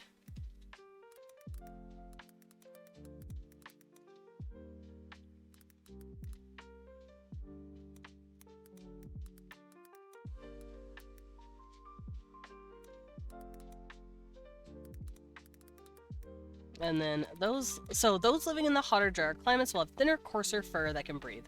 Those living in the colder, wetter climates will have thick fur.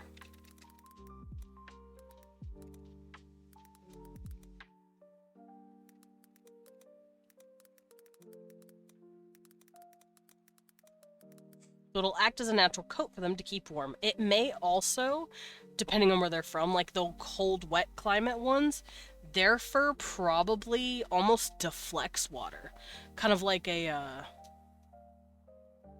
waxed coat or like an umbrella where it just bounces and just shoots off them.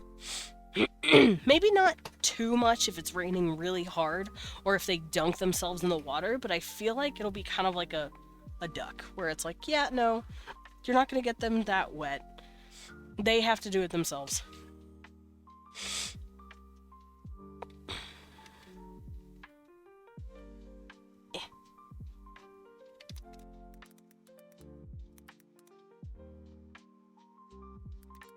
There we go. Alrighty, now on to the different colors.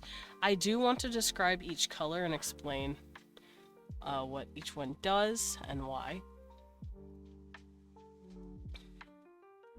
So, here we go.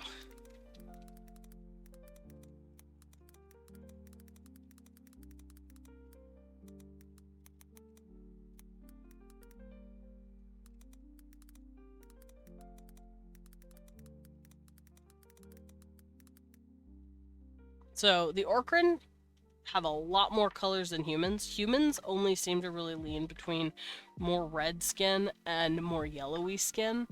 And even then, it's very desaturated compared to these guys clearly having, like, that bright red tiefling skin.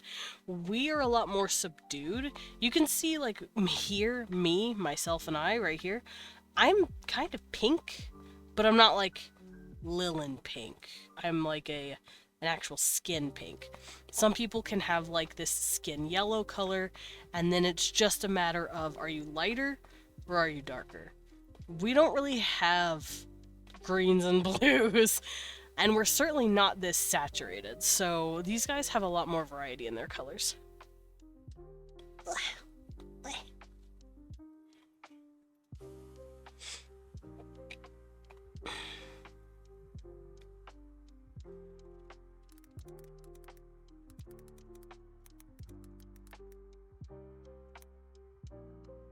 Yeah, so Orkran, I'm gonna do this.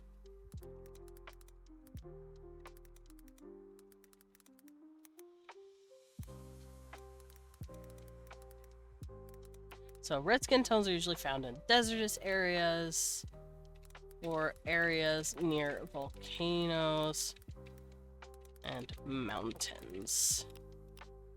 Orange.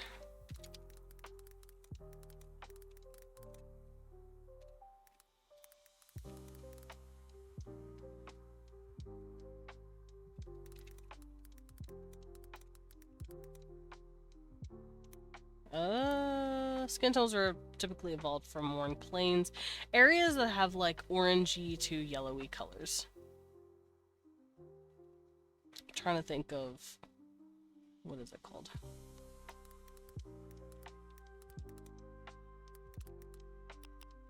Green skin.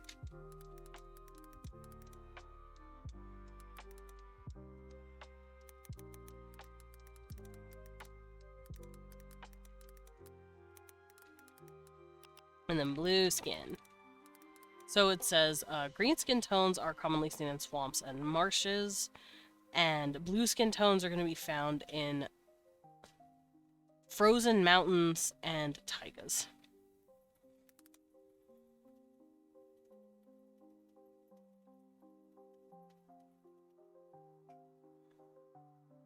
Why is this like this? No.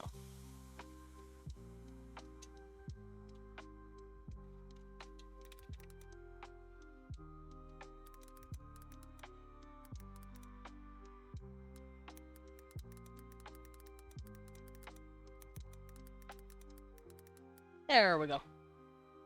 So, this is fine. Get out of here. Orkran is a plural for Orkran.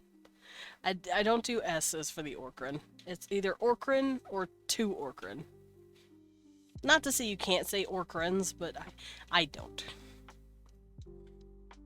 Alright, so yeah, their skin tone is directly correlated to where they're from. Kind of like seeing a leopard or a lion, the Panthera genus, and their colors based on where they're from. Like a leopard versus a snow leopard. Snow leopards are going to be very pretty, soft, and fit for the snow.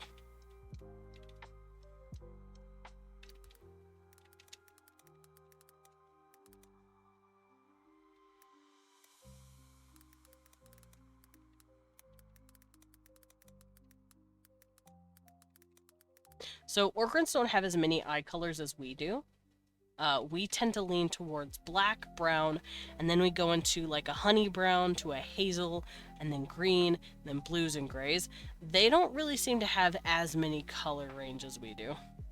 They don't have black to brown eyes. It just starts off with that straight, crazy yellow color. And it doesn't really have as many greens from us either, or blues. It's just a blue here and there, or maybe a gray. Meanwhile, we can have a variety of different colors. We can have like a sea green, a gray blue, almost red brown. Like, our eyes can go really crazy, really kooky in their colors. Theirs, not so much.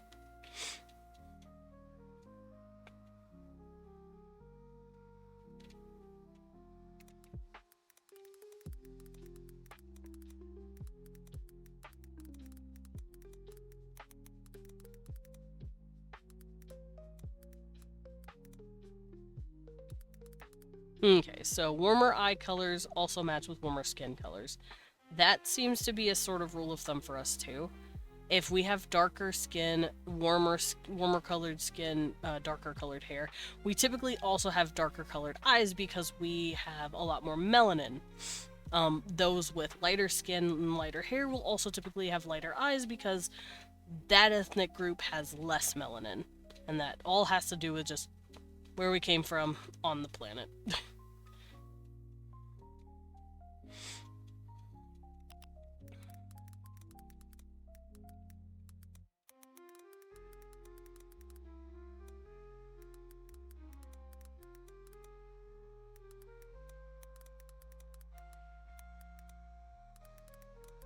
See, look at that. I put an S right here. I'm such a goober.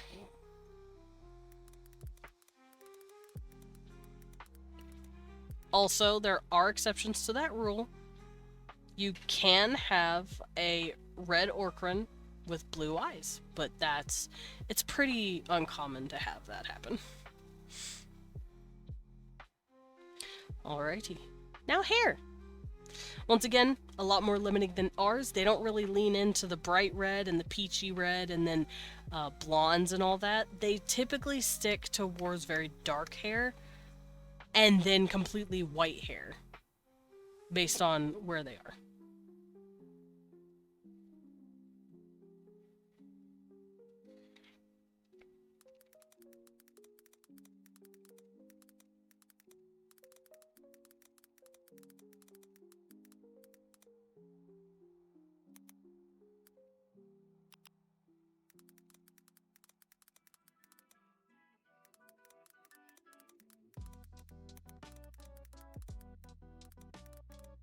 Okay, so darker hair will always be on warmer skin and the greener skinned ones, but blue will always have white.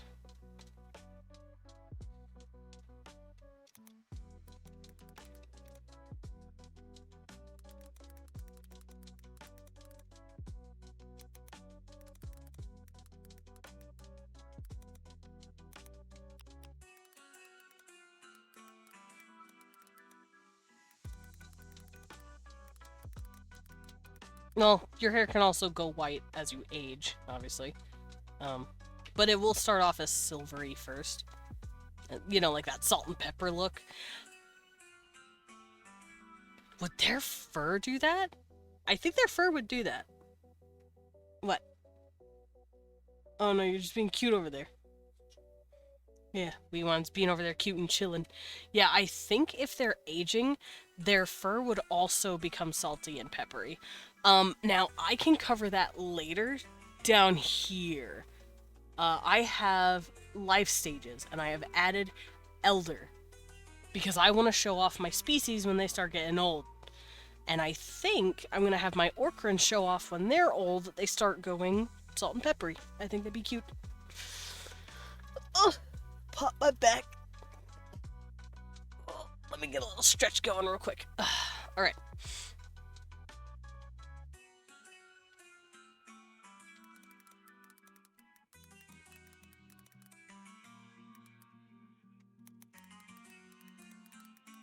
That'll wiggle. Alright, horn colors!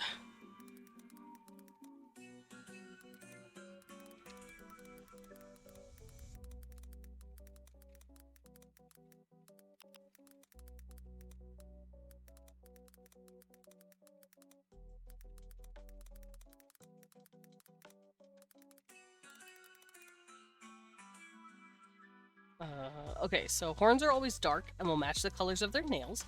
The warmer, deep brown horn colors, these aren't the only colors you can use, these are just 2 samples. But the warmer, deep brown ones will be for the orange and red skinned ones, while the blue ones, while the cooler, dark blue to gray horns.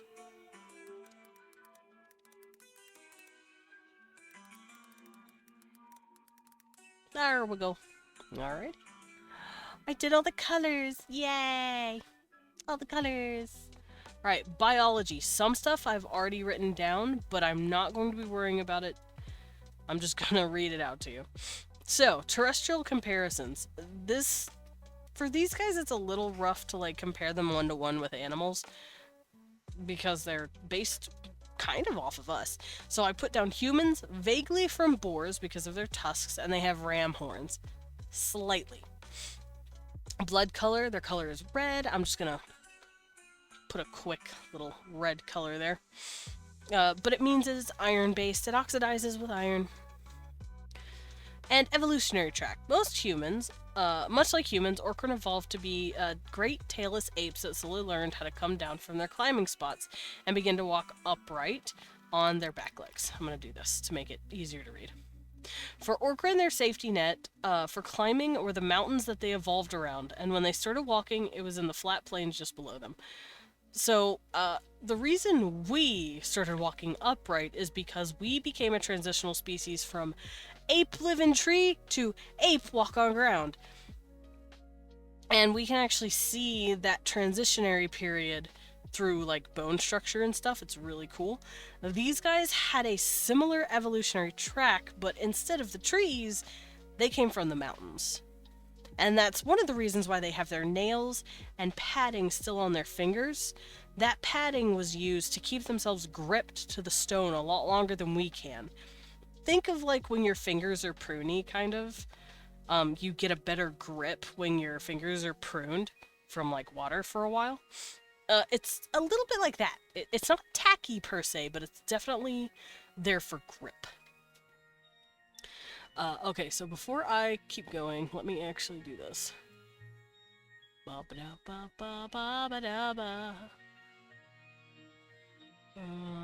What's a good color for blood? Green! Leon said motherfucking green. Lello! Motherfucker said motherfucking Lello. This is a good red.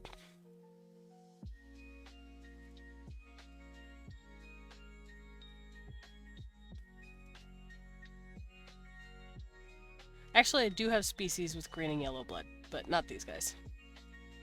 Sorry. Sorry I disappointed you. What the fuck? Hi! I adjusted you to be better! There we go. So I'm gonna save this little dot. Be like, this is blued!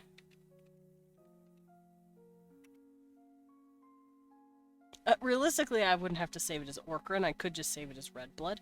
Let me actually go in my folders and change that. Because I can use this for like different sheets that I make later. Because I would love to do this with all of my species, especially all my playable races, and let people have like a full extensive list, but it's all optional. People don't need it to know my races. I'm just a goober that likes writing a lot of stuff. Alright, where is it? Here it is.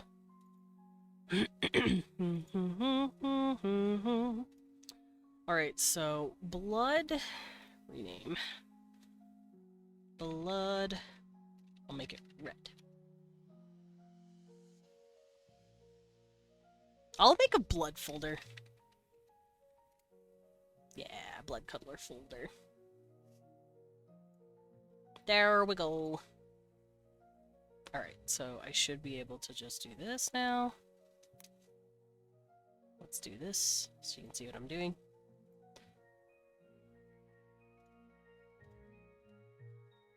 Boop. Yeah, blood color. Iron-based blood. Blood. Iron. I might save a few more of these colors. I might do this. Hold on. Come here, you. So, this is red. We also can have a blue.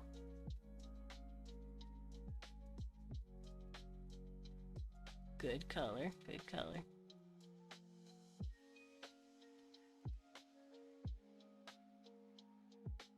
I'm just doing this because I know I'm going to be making creatures that have blue and yellow blood later. So I might as well just do it now. Might as well get it out of the way now.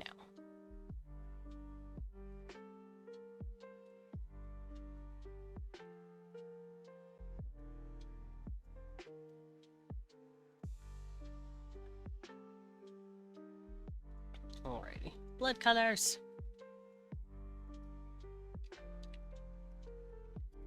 Also, these could act as a, what is it called? These could be a reference in case you are following a blood trail, and you need to make sure you are following the correct one. These would be a very good reference to have. Be like, oh fuck, we found green blood, and it's like, oh shit, what race is that?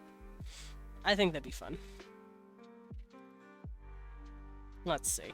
We have I know we have red blood in our world. Let me actually go do my blood colors again. Because we have red blood, which is oxygen based. We have, well, everything's oxygen based, you know what I mean? Iron based. Then we have blue blood, which is copper based oxygen intake. And then we have green, which can be chlorophyll, but it's also, well, it's called chlorochlorin? I don't remember. Chlorochlorin. Hingadurgan. And that color can be found in a lot of marine animals, but sometimes it can be found in lizards. I also believe it's just plant goo as well. But, you know. Okay, so we got the blue blood, which is copper-based. We've got iron, or red, which is iron-based. Green, which is chlorophyll. Purple? I know there's purple, but I don't remember what it's for. Let me look it up. I don't remember. Purple blood! Not for us, for other species. Silly. Oh, my browser is acting up. Give it a second.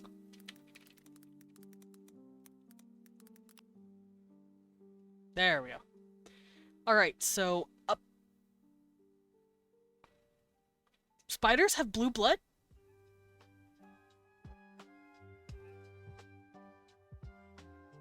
I have spiders. I have a pair of spiders. I have a group of I think I might give my spiders blue blood then. Blue-blooded animals. Spiders, crustaceans, mollusks, squids. I already knew that. That's why the nautiloids have blue blood. And horseshoe crabs. Spiders. Alright. Purple blood. Penis worm. Peanut worms, marine worms, brachiopods. I don't have any of those.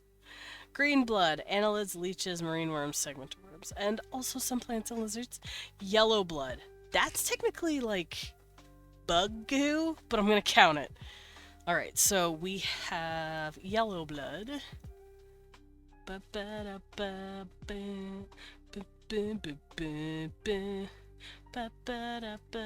This is getting homestucky right now, y'all. The hemo spectrum and all that. Alright, so we have blue, green, red, yellow, and turquoise. No, purple. I'm gonna do this.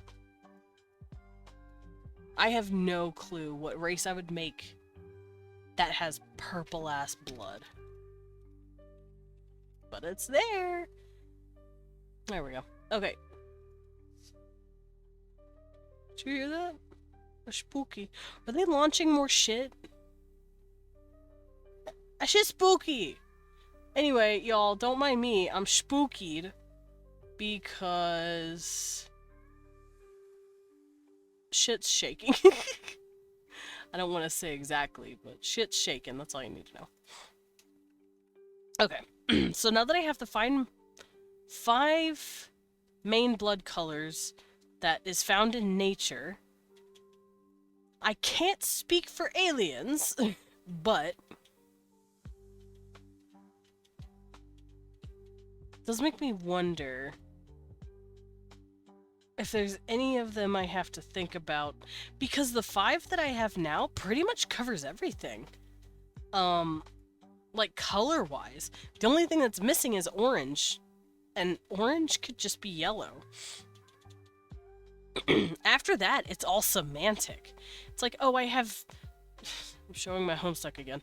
Oh, I have jade blood. It's like, that's just special green. Fuck you, you know? Like, I don't think I need to worry about any other blood colors for the time being. I think I've covered all my bases here. Alright.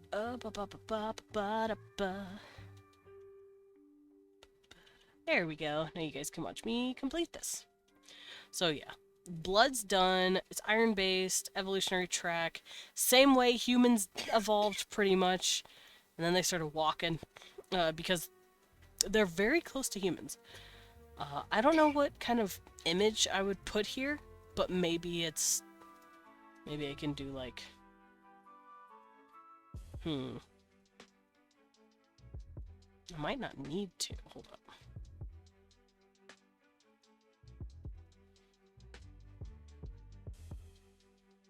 Ah, shit.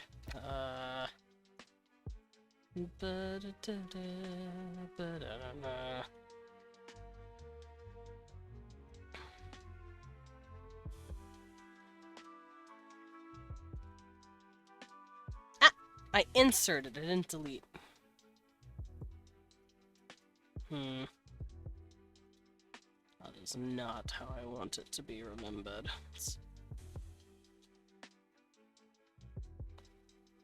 That's fine. And then I can just do this.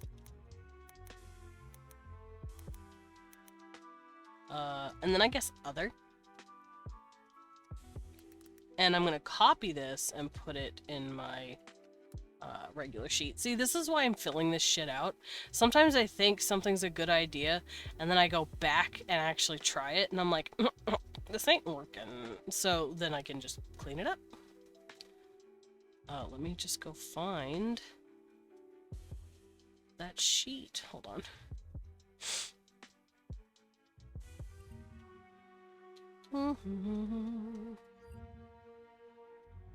Where's my sheet? Where's my sheet? Oh. I guess it's not here. I'll just have to go grab it.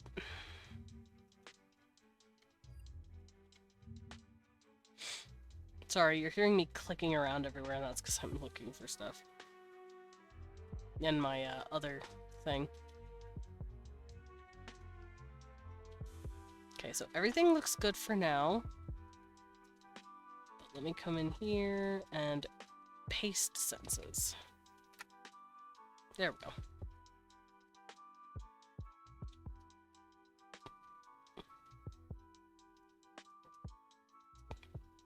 Alright, so, senses. Breathing.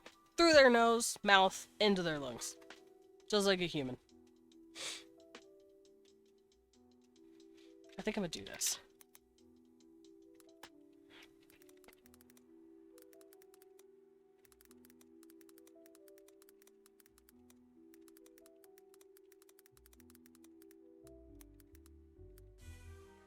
So yeah, much like a human. Seeing! They use their eyes.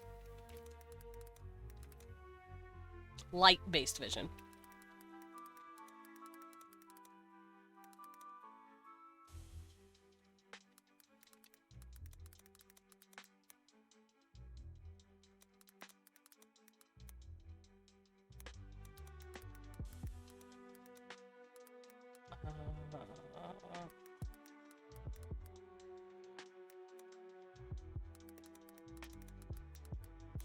Literally, all of these are just gonna be like, they do everything a human does.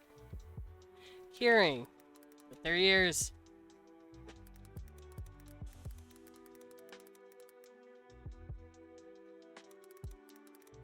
Granted, this is very vanilla. Because some of my species will not do some of these things. For instance, bugs, my bug species, I have a specific one, they will not be smelling through their nose holes because they don't have nose holes. They'll be using the antenna on top of their head like ants. There will be another species of insectoid that doesn't smell with their nose. They smell with the hairs on their legs because they're spiders. They also partly listen through the hairs on their legs.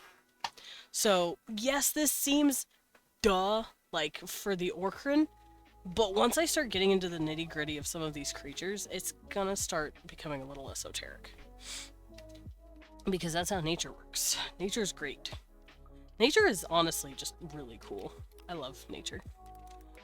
Smelling. Orkran takes in scents in their noses. I believe they're called olfactories. How do you spell that? Oh. Olfactory with no E. Teehee. Hi, Salem! Welcome in! Don't mind me, I am writing out my sheet for my Orkran. What the fuck? Your baby! You're my baby. I love you. Oh. You have awoken. I read that as Adoken. Adoken. You have Adokened. Good morning. That motherfucker don't get up till noon, by the way. Adoken sleeps. Him being at the meeting right now shows that it's like at least 1 p.m. Because that motherfucker slept. He has a horrible sleeping schedule, don't mind him. I'm sure Edgar still loves him though. Oh, thank you. We1 has confirmed. Alright, tasting. I have one Adoken in my palm eating a donut bigger than he is. Aww. You must keep your Adokens happy by putting a donut or a sugary substance in his enclosure for enrichment.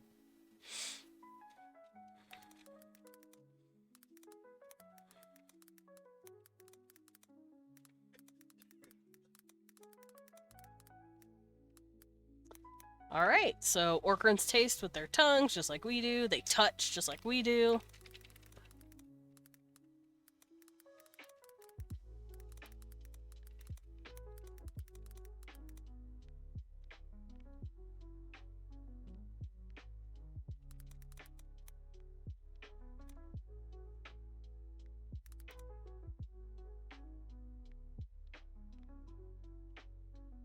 Ah, I have an itch.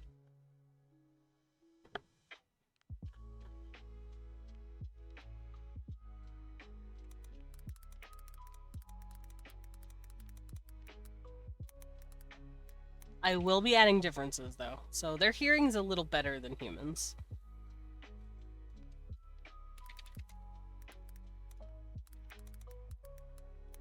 There we go. Other. None, really? There's nothing else that I can think of. Not senses, at least.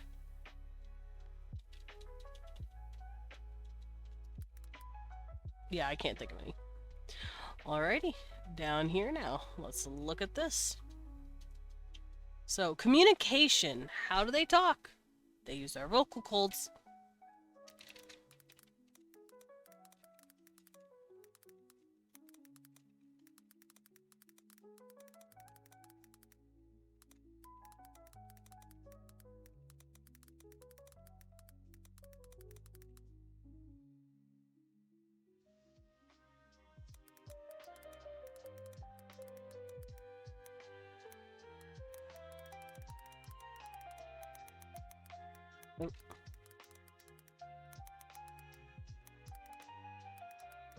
Alright, so they can speak to one another using vocal folds found in their throat, much like a human. This allows them to sing. This also allows them to sing and make other noises close to that of any other sapient species. Basically, with vocal cords. Basically, same way we talk. They talk blah blah blah blah blah. Like that. They use language. Locomotion. They walk upright on their two legs.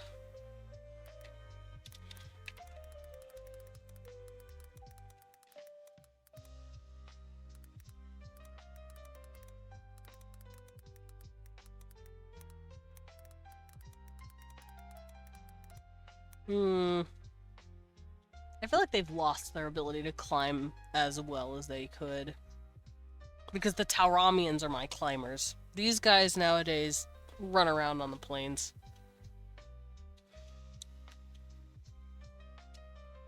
Yeah. I'm gonna just leave it that way.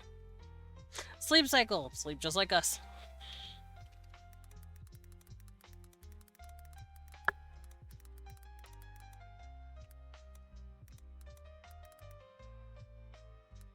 They frolic. They frolic. They frolic. Chromosomes. They have XX and XY by default. We, just like us, they probably have a bunch of exceptions to that, but that is the typical chromosome pattern you will find. Let me go find one of my other sheets and make sure I'm doing this correctly.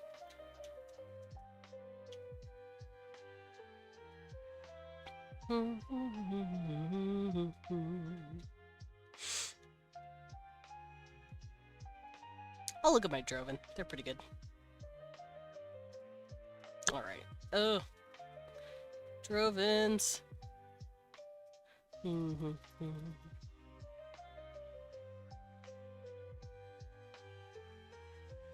already did their senses.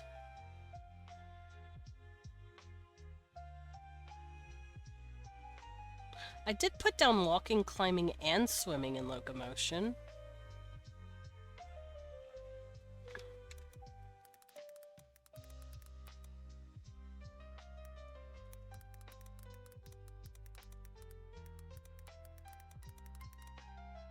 The Orkran walks upright on their 2 legs. They can also climb easily thanks to the grippy padding on their fingers and toes.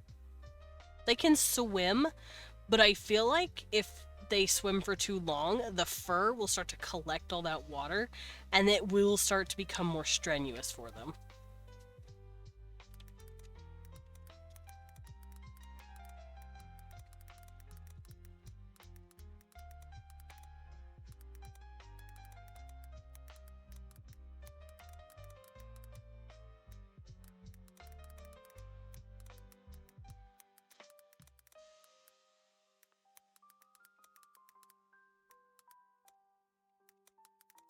There we go.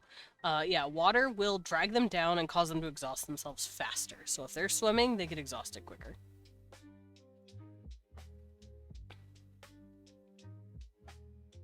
Okay, so chromosomes, typically.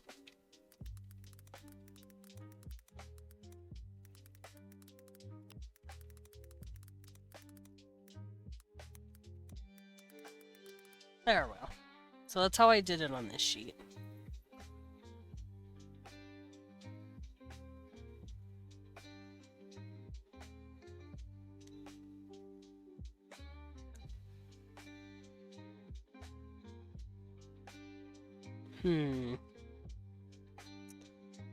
Contemplating if I need sexes and dimorphism at the same time.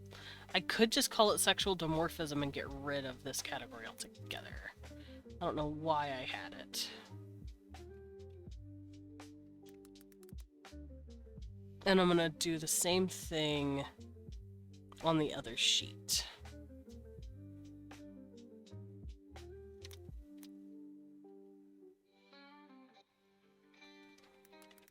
There we go. Alright, so on this sheet, this is where the images will be going. I already technically have them. You've seen them once before up on the top there, but I'm gonna have them more separated from each other. And it'll be pointing out their biological differences, such as females having larger hips, males being wider shouldered, you know, shit like that. So let's do that real quick. Let's go over here. Come here, y'all. I need to grab you. Alright. No, this is fine. I'll do it here.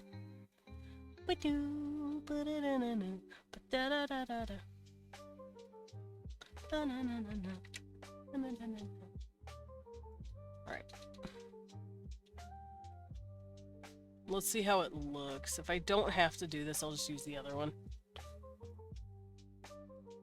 Oh. Where's my Orkran folder?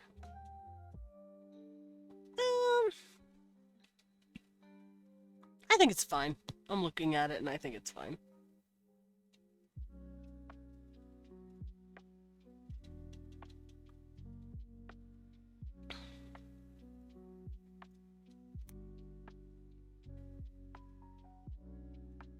So let's upload this. See how it looks. Oh, they're so big. Let me shrink them.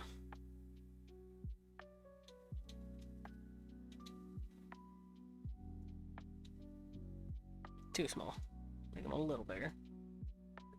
Okay, so this is what I did. Looks a little funny, but yeah.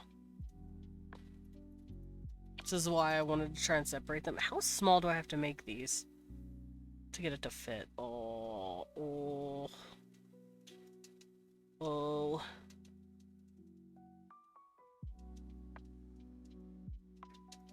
Hold on, don't mind me.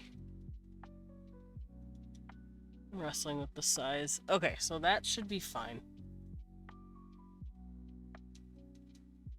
Alright, so underneath that is the description of the dimorphism. So, females, and then males.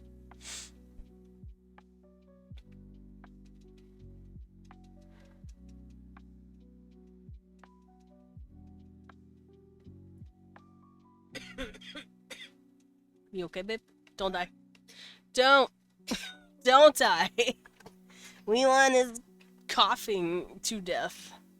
But to be fair, he is sick, just like me. Well, on the back end. We're not dying anymore, but... Oh yeah, no, a couple days ago, it was bad.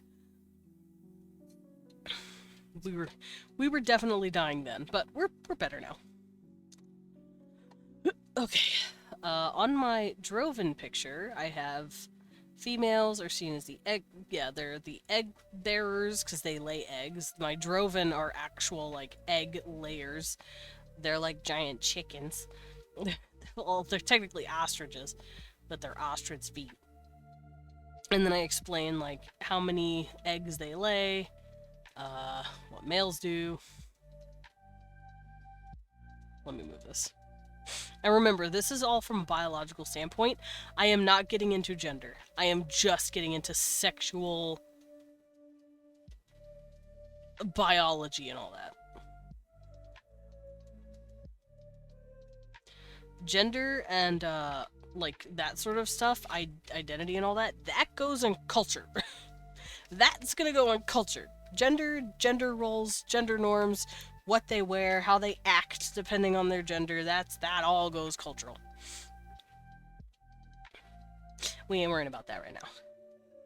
I have an itch. Okay, I'm there. Okay, so females.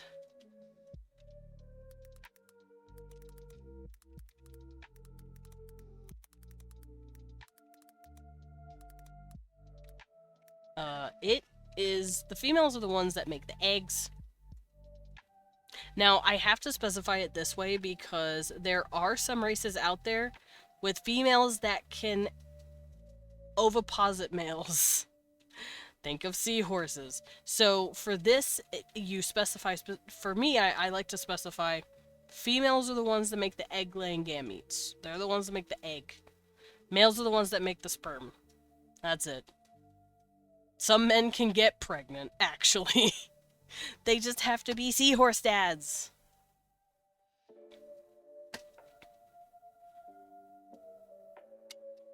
There we go.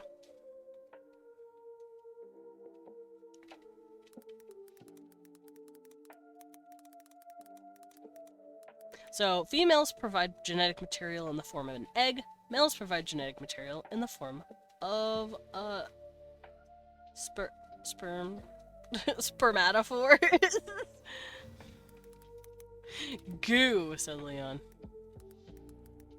Spermatophores. What the fuck is that again? Oh. It's what males shoot out and spray around when they're trying to, like, get someone else pregnant. I see. That's gross. He just leaves his goo around. Not spermatophores. Orkran don't do that. They are very hands-on with their goo. They got the goo, babe. They got the goo. Alright, females are responsible for providing genetic material, in the form of an egg. Males are responsible. Nope.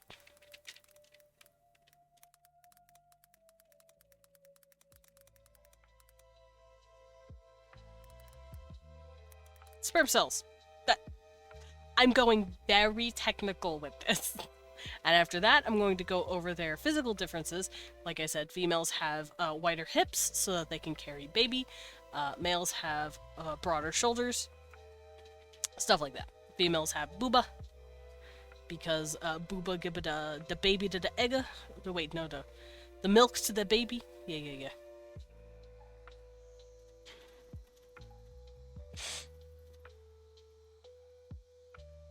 Oh, I'll stretch my leg.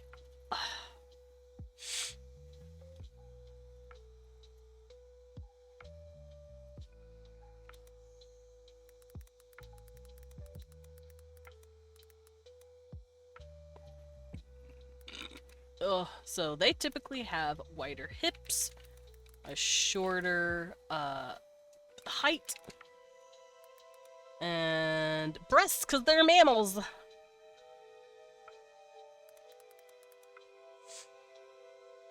And I know a lot of mammals actually don't have like boobs like we do. And I have no fucking clue why. I don't know why we're the ones that have the booba. So when you look at an animal that is pregnant, you will know that they have milk in sacks and they're ready to feed baby, you know? But when a female animal isn't pregnant, they don't have boobs. We do. Why do ours not? Well, ours does grow during pregnancy, but we have it throughout most of our lives. I'm very curious as to why we genetically have boobs. I'm very curious. That being said, it's clearly something we developed uniquely because we were an upright species. Maybe it was from what is it called? Sexual selection. Maybe males found females with bigger chests more attractive because it made them look pregnant or ready to be. I don't know. I'm assuming that's why. Because we're literally the only mammals that, one, walk on 2 feet regularly. I subscribe to TBF sexual selection hypothesis. To the sexual selection hypothesis. I also would subscribe to that. I'm assuming it would be a sexual selection thing.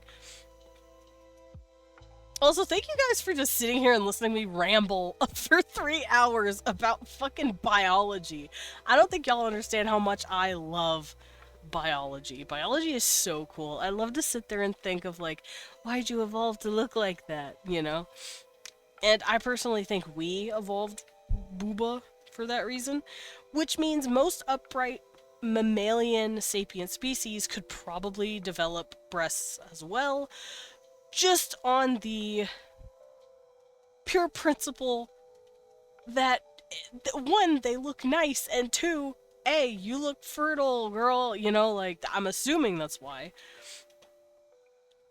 It's helping ground me during my grocery run. It's very hectic. I see. Everyone, take a big breath and listen to me talk about orc tits for 10 minutes. Furry orc girl with titties. Granted, depending on where they are, depends on the size of the booba. Hers looks pretty big, but they're actually really small compared to her. For us, it would be like a C or a D, maybe even bigger. But for them, it's like a good B, good C maybe. Meanwhile, if you go look at the Yogru, they hold more fat.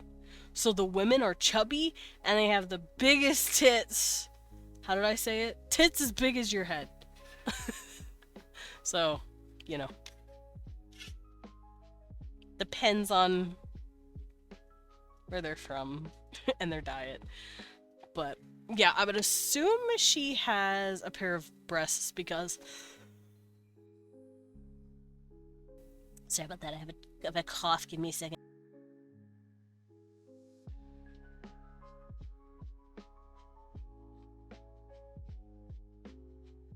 I'm gonna be doing that for probably the next week or so, where I'm just hacking up a fucking lung.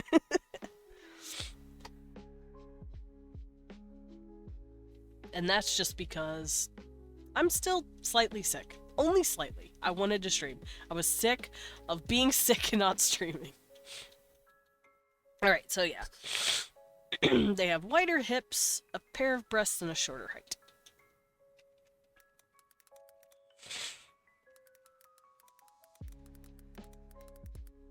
Why most mammal females are smaller? Unsure. And the hyenas, it's the opposite. Actually, in a lot of monkeys, you can't tell the difference. Size, it doesn't matter. It's great apes that does that a lot, and some canines, like dogs and cats. I know some cats, females, will be a little smaller than males, but not by much.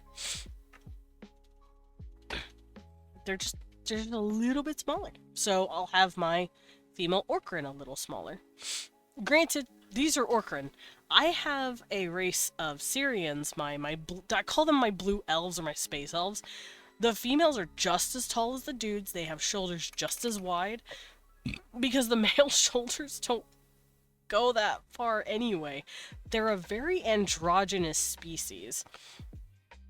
And you can't really tell the difference between male or female unless you're looking really hard or listening to them. The males have more deep voices than females.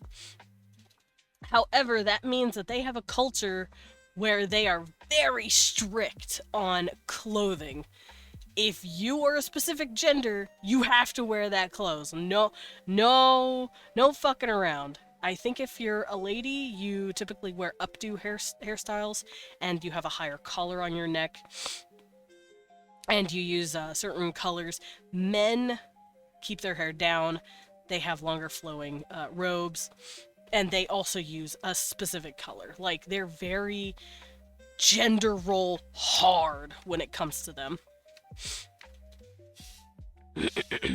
So, meanwhile, these guys don't really do that all that much, my Orkrans. The most they'll do is hair braiding. Males will wear their braids, 2 braids in the front coming down their shoulders. And the females can just do whatever the fuck they want with their hair. They can put it up, they can braid in the back, as long as they don't have those 2 braids in the front. That's like a masculine look. Even still, some females do it anyway, or they'll do 1 to kind of show that they're more of like a tomboy. Other than that, though, clothing differences don't really matter for them. Sure, there will be some differences here and there, I'm sure, but not enough for it to matter too much. But that's culture. We'll get into that later. I just like talking about culture too. I like biology, and I like anthropology. If I went to college to get a degree in everything I am interested in, I would spend the next 40 years of my life in college. Because I like way too much shit. Alright, so males are usually a little taller, and they typically have broader shoulders. I don't know if tusks play a role. I don't think horns or tusks play a role in sexual dimorphism.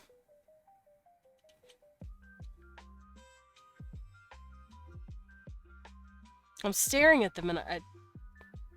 Hold up. Hey, do you guys have differences? I mean, the females have less hair on their faces. Because the females have sideburns, just like the males. But unlike the males have sideburns a lot farther down. Some can even start growing some on their chin and their under their nose when they're older. But that's like an old man look. You don't want to wear a full beard and a mustache as like a 20-year-old Orkran man. Once again, that's culture shit, but it's relevant for here. So males, they typically have bigger shoulders.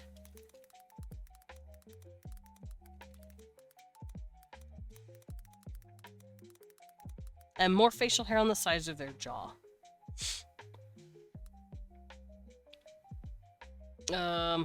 Anything else? Yeah, they don't have too much going for them with sexual dimorphism. Because they're both pretty much just as strong. They both have the same amount of, like, tusk length.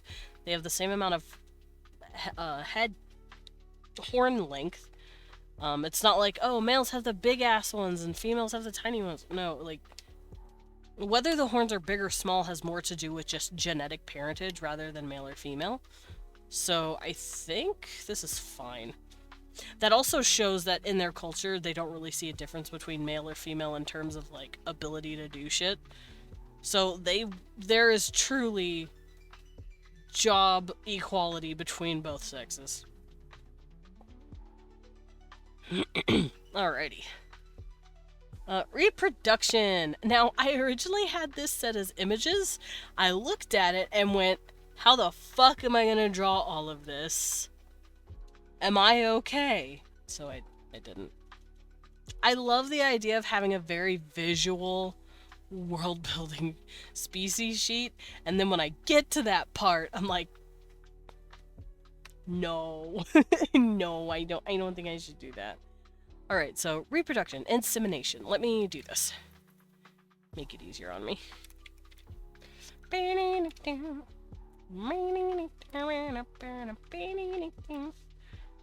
I will explain if they have menopause or not, because some species go into menopause, some species do not.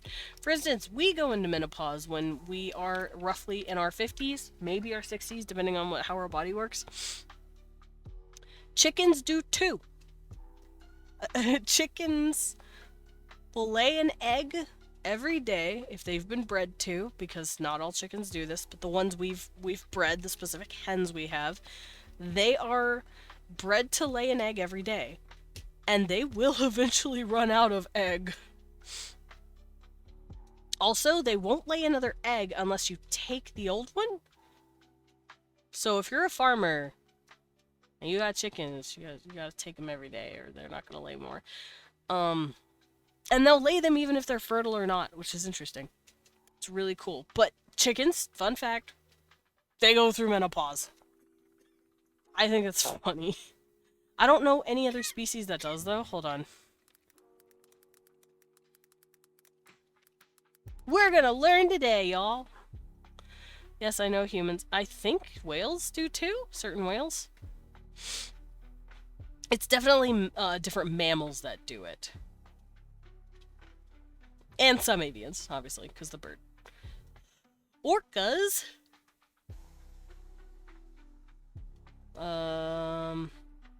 Monkey. Orangutan. So orangutans do it, orcas do it, elephants do it? Hello? Doesn't have like a full-ass list that I want. I just want to see a list. Just give me a list, not a full essay dissertation. No, I know what menopause is. This website sucks. Salem, thank you. Don't mind me, I'm just losing my fucking mind over this stuff. See, I'm asking what animals go through menopause, and it's like, this is what menopause is. I'm like, no, no, no, no, no. You fucking motherfuckers. No, I know most animals don't. I just want to know which ones do.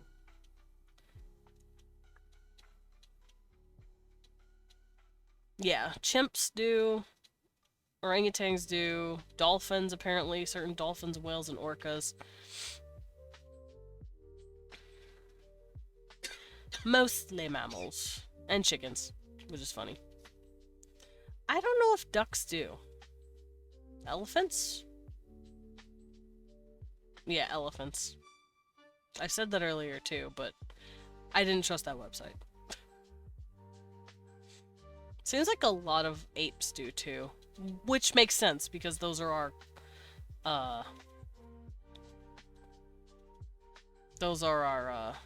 you know, our ancestors. Not ancestors. Our cousins. They're our very, very distant cousins.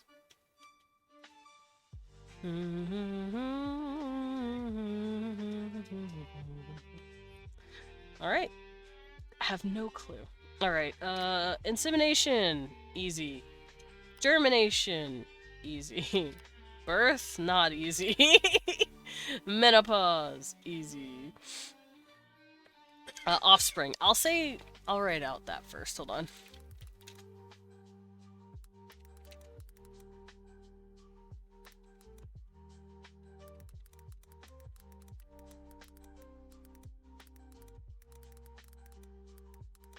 So, just like us, they have one baby at a time, but sometimes they will have twins, triplets, you know, when it gets real crazy. But,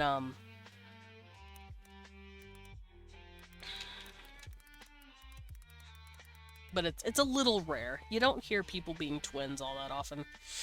Lifespan. Oh. I have to go look at their sheet again. I think they live 80 years?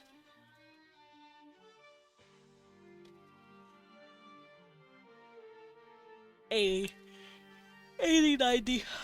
To give you a perspective, I put human age up to 100. Because this, in my TTRPG, it's been about 500 years since right now, pretty much. It takes place in the year 2556. So humans can live a little bit longer than a lot of other species. For instance, like I said, Orkran lived to about 80 or 90. There's another species that only lives up to 70. The Greys, they live up to 150. They don't count.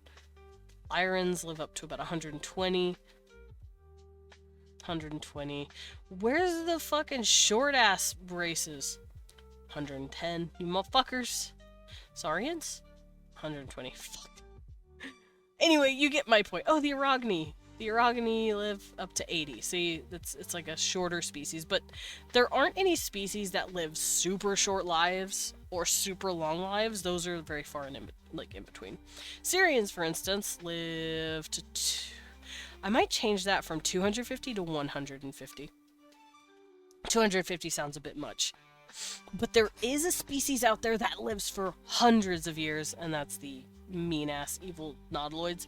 They live for like 300 years. Yeah. But Orkran, close to the standard. They consider themselves adults at 20, like, physically. Mentally, still growing up, but they consider themselves adults at 20. Let me do this. So, lifespan.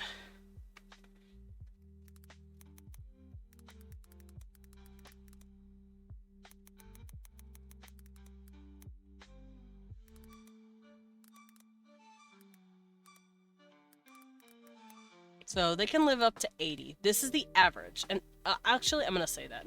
Orkran's average lifespan can go up to 80. Alright.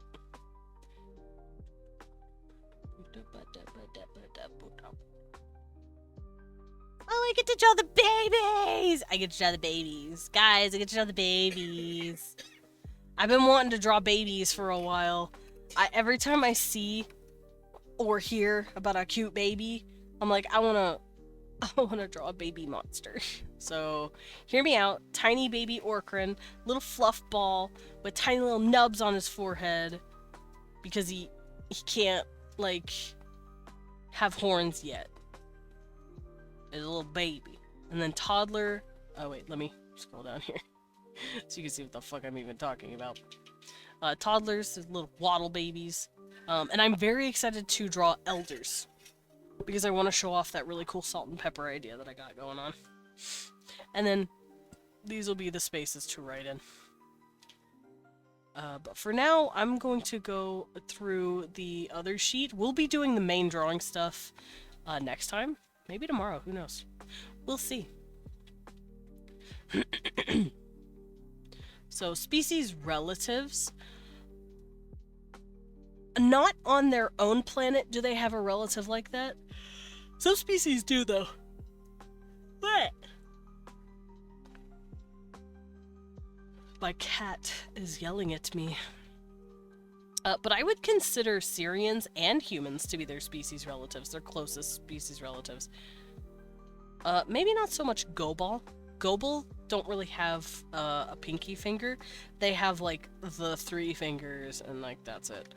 And then they have little claws. And I base them off of some... What are you doing? Stop it. I'm actually tempted to give them their 4th finger back, but I'm not sure. I'll figure it out.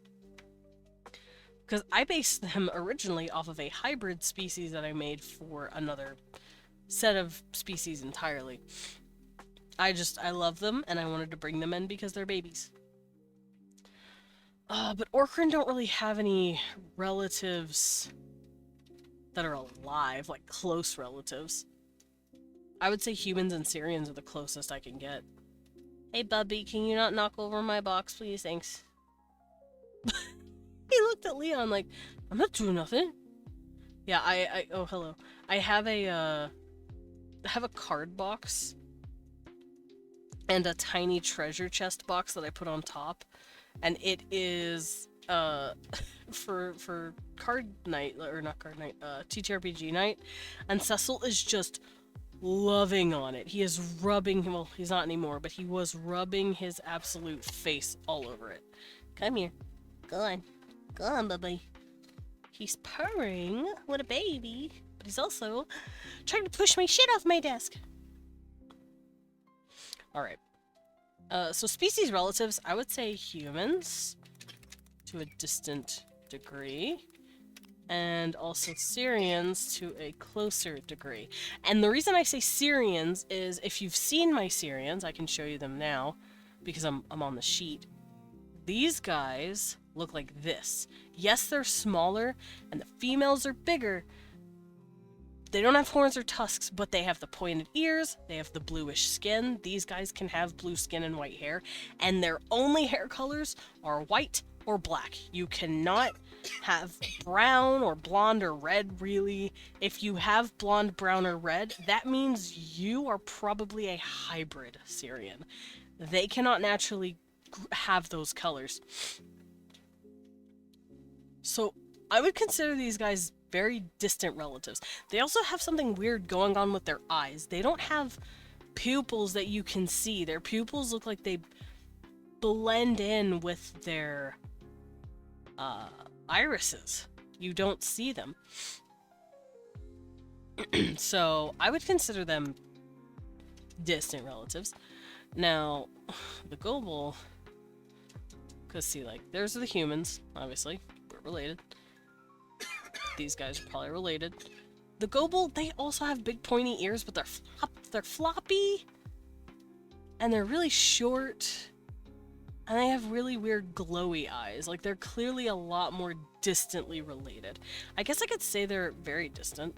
So humans to a distant degree, Syrians to a close degree, and then Gobel to a very distant degree. And they also lost one of their fingers. They don't have their pinky anymore. But they do still have those claws. And they also have claws on their feet.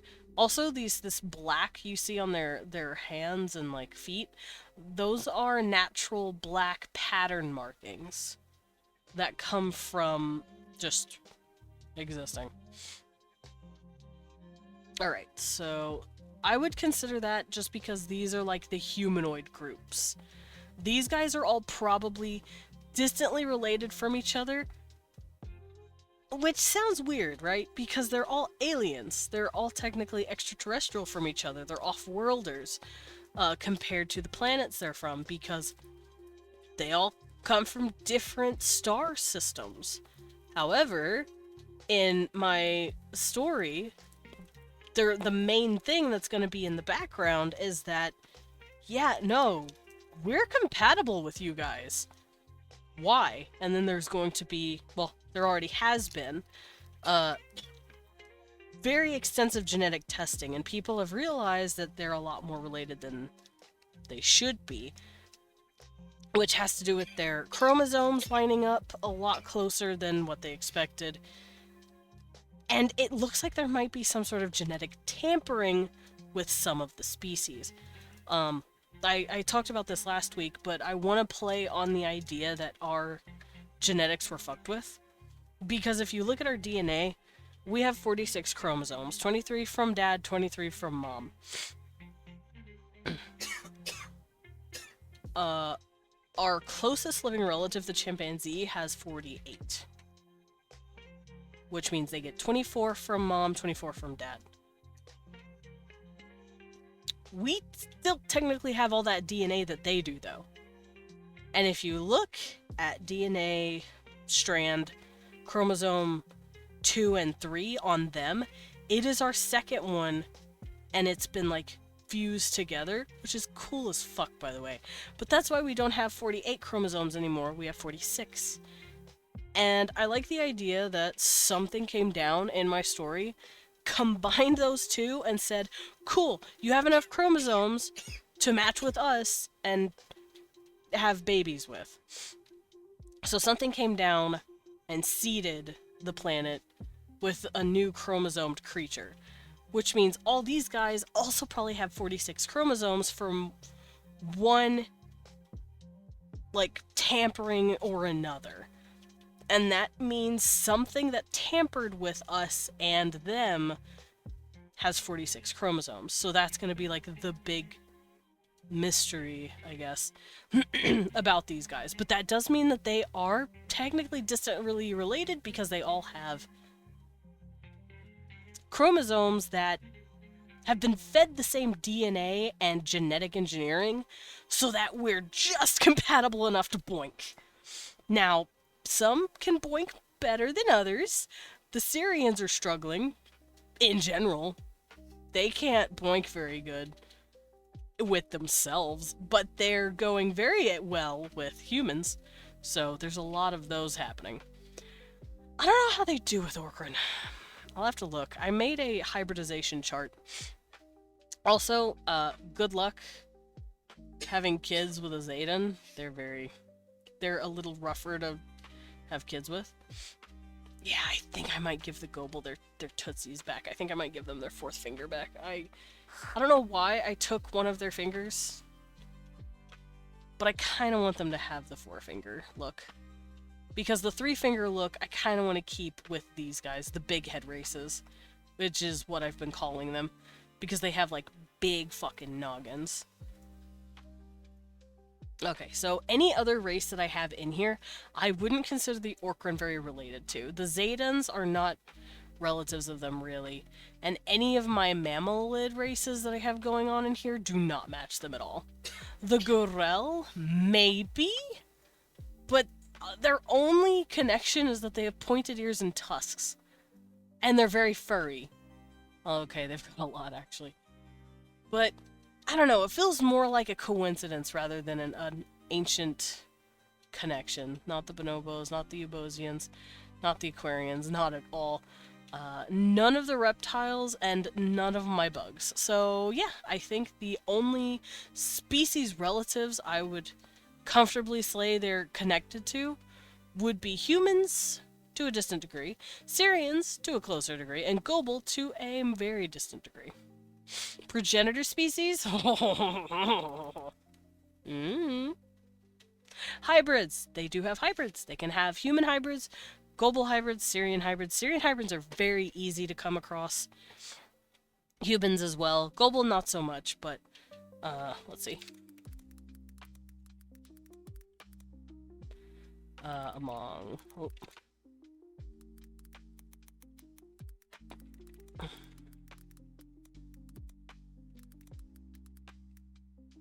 Oh. Ow. Yeah, with humans.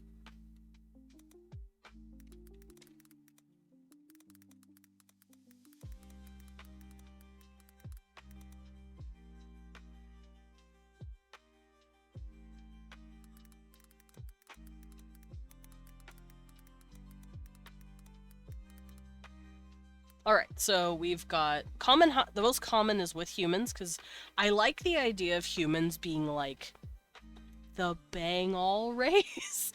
They can basically just bang anything and copy it.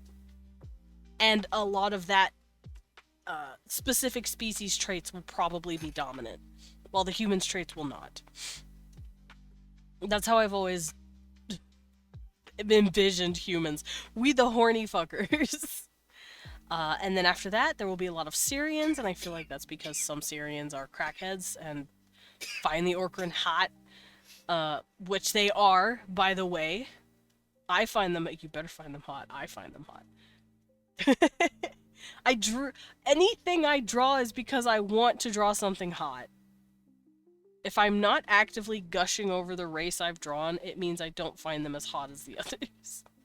But yeah, no, Syrians, so real though. Listen, man, I am not ashamed to say what I think is attractive, and I will draw what's hot to me. If y'all like it too, that's just icing on the fucking cake. That's the sprinkles on the cake. I put the icing. The cake is already complete. You just added the sprinkles, and it makes me very happy. Alright, so yeah, Gobel I don't think are nearly as common, because Gobels and Orkran don't really clash into each other all that much.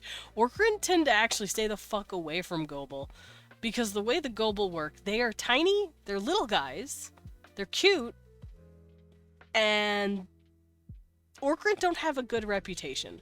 So if an Orkran ship is seen hovering near a Gobel ship, people will immediately, like any other race nearby, will immediately turn on their fucking alerts and watch and wait. Because Orkran, they're not as bad about it anymore, but they have a reputation for being pirates and raiders. And the Gobel are just peaceful researchers, merchants, explorers, archaeologists. They're out to learn information or gather new imports and exports. They're just laymen. And they're little babies that are very cute. And people will immediately jump whatever Orkran ship gets close. Because they're like, you are not hurting them. They are baby. They have like the little brother energy to them, and everyone is there to protect them. So sometimes it'll happen, but I can't see them running into each other all that often. Unless a Gobel goes bad and joins an Orkran ship. He's like, I want stuff. I'm not gonna get it legally. And he starts stealing with the Orkrans. It's really funny to think about. Anyway, with that, I think I'm gonna call it here. I have rambled on for 3 hours already, and I am still on the mend. I am not quite, you know, healed. I'm still sniffly, and I'm still coughy. Here and there, I will mute myself. I'm sure you'll notice I go quiet randomly. It's because I'm hacking up my lungs. That being said, I might draw more stuff tomorrow. It would be really fun to draw the babies. I would love the babies. And I will fill out more of this stuff as I go along. But most of it is just information. I'll be able to read it out to you guys later. Once this sheet is done and I am completely confident in how it works, I'm going to make a new sheet. It's going to be for culture. And I'm going to have a blast doing it. Because I don't know who here remembers, but I had multiples of these. I had my species sheet, my culture sheet, my language sheet, my fashion sheet, and I believe there was one more. Hi Pats, welcome in. I am thinking about what sheets I made. Hold on, I have documents about this. Hold on, let me go find it. Boom.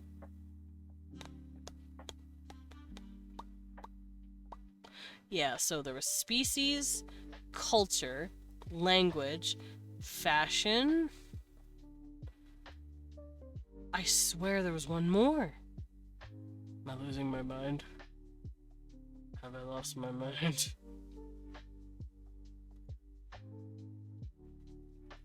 I swear to God, there was one more. Am I losing my mind?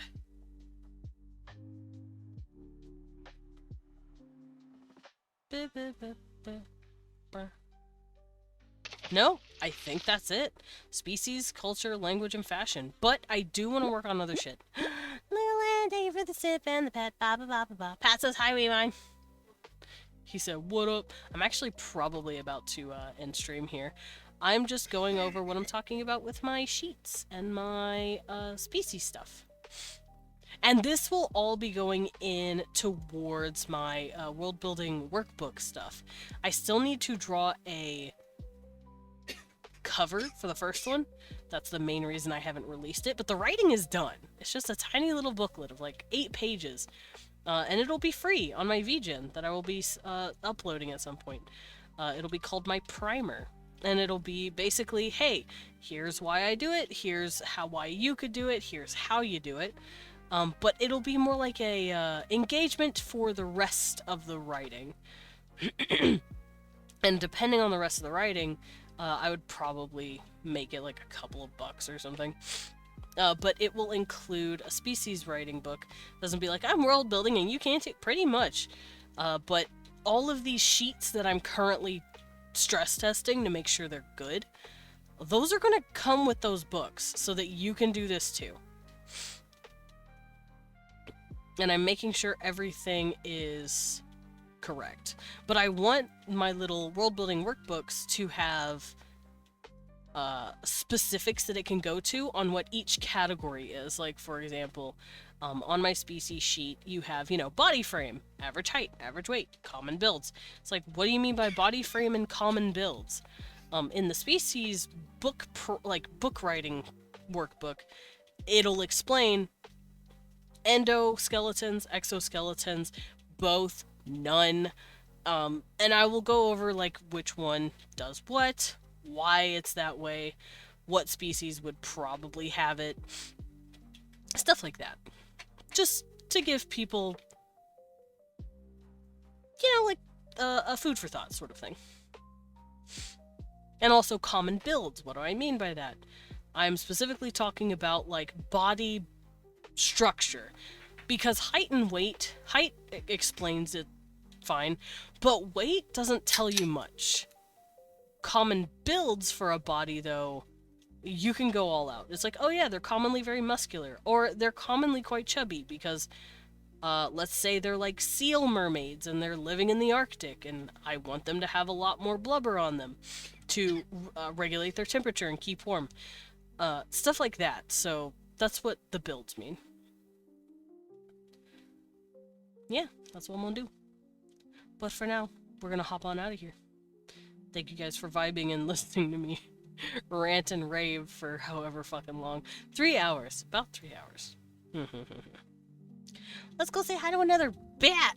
Oh my god, this bat's sick too! Why are we all getting sick? Ma'am! I'm gonna go say hi to her. We should hand her a soup. Y'all. It was glorious. I'm glad you enjoyed. Ad! Yeah, here. Anyway, who wants to hand? I'm gonna do this. This is going to be our message today. That's my message.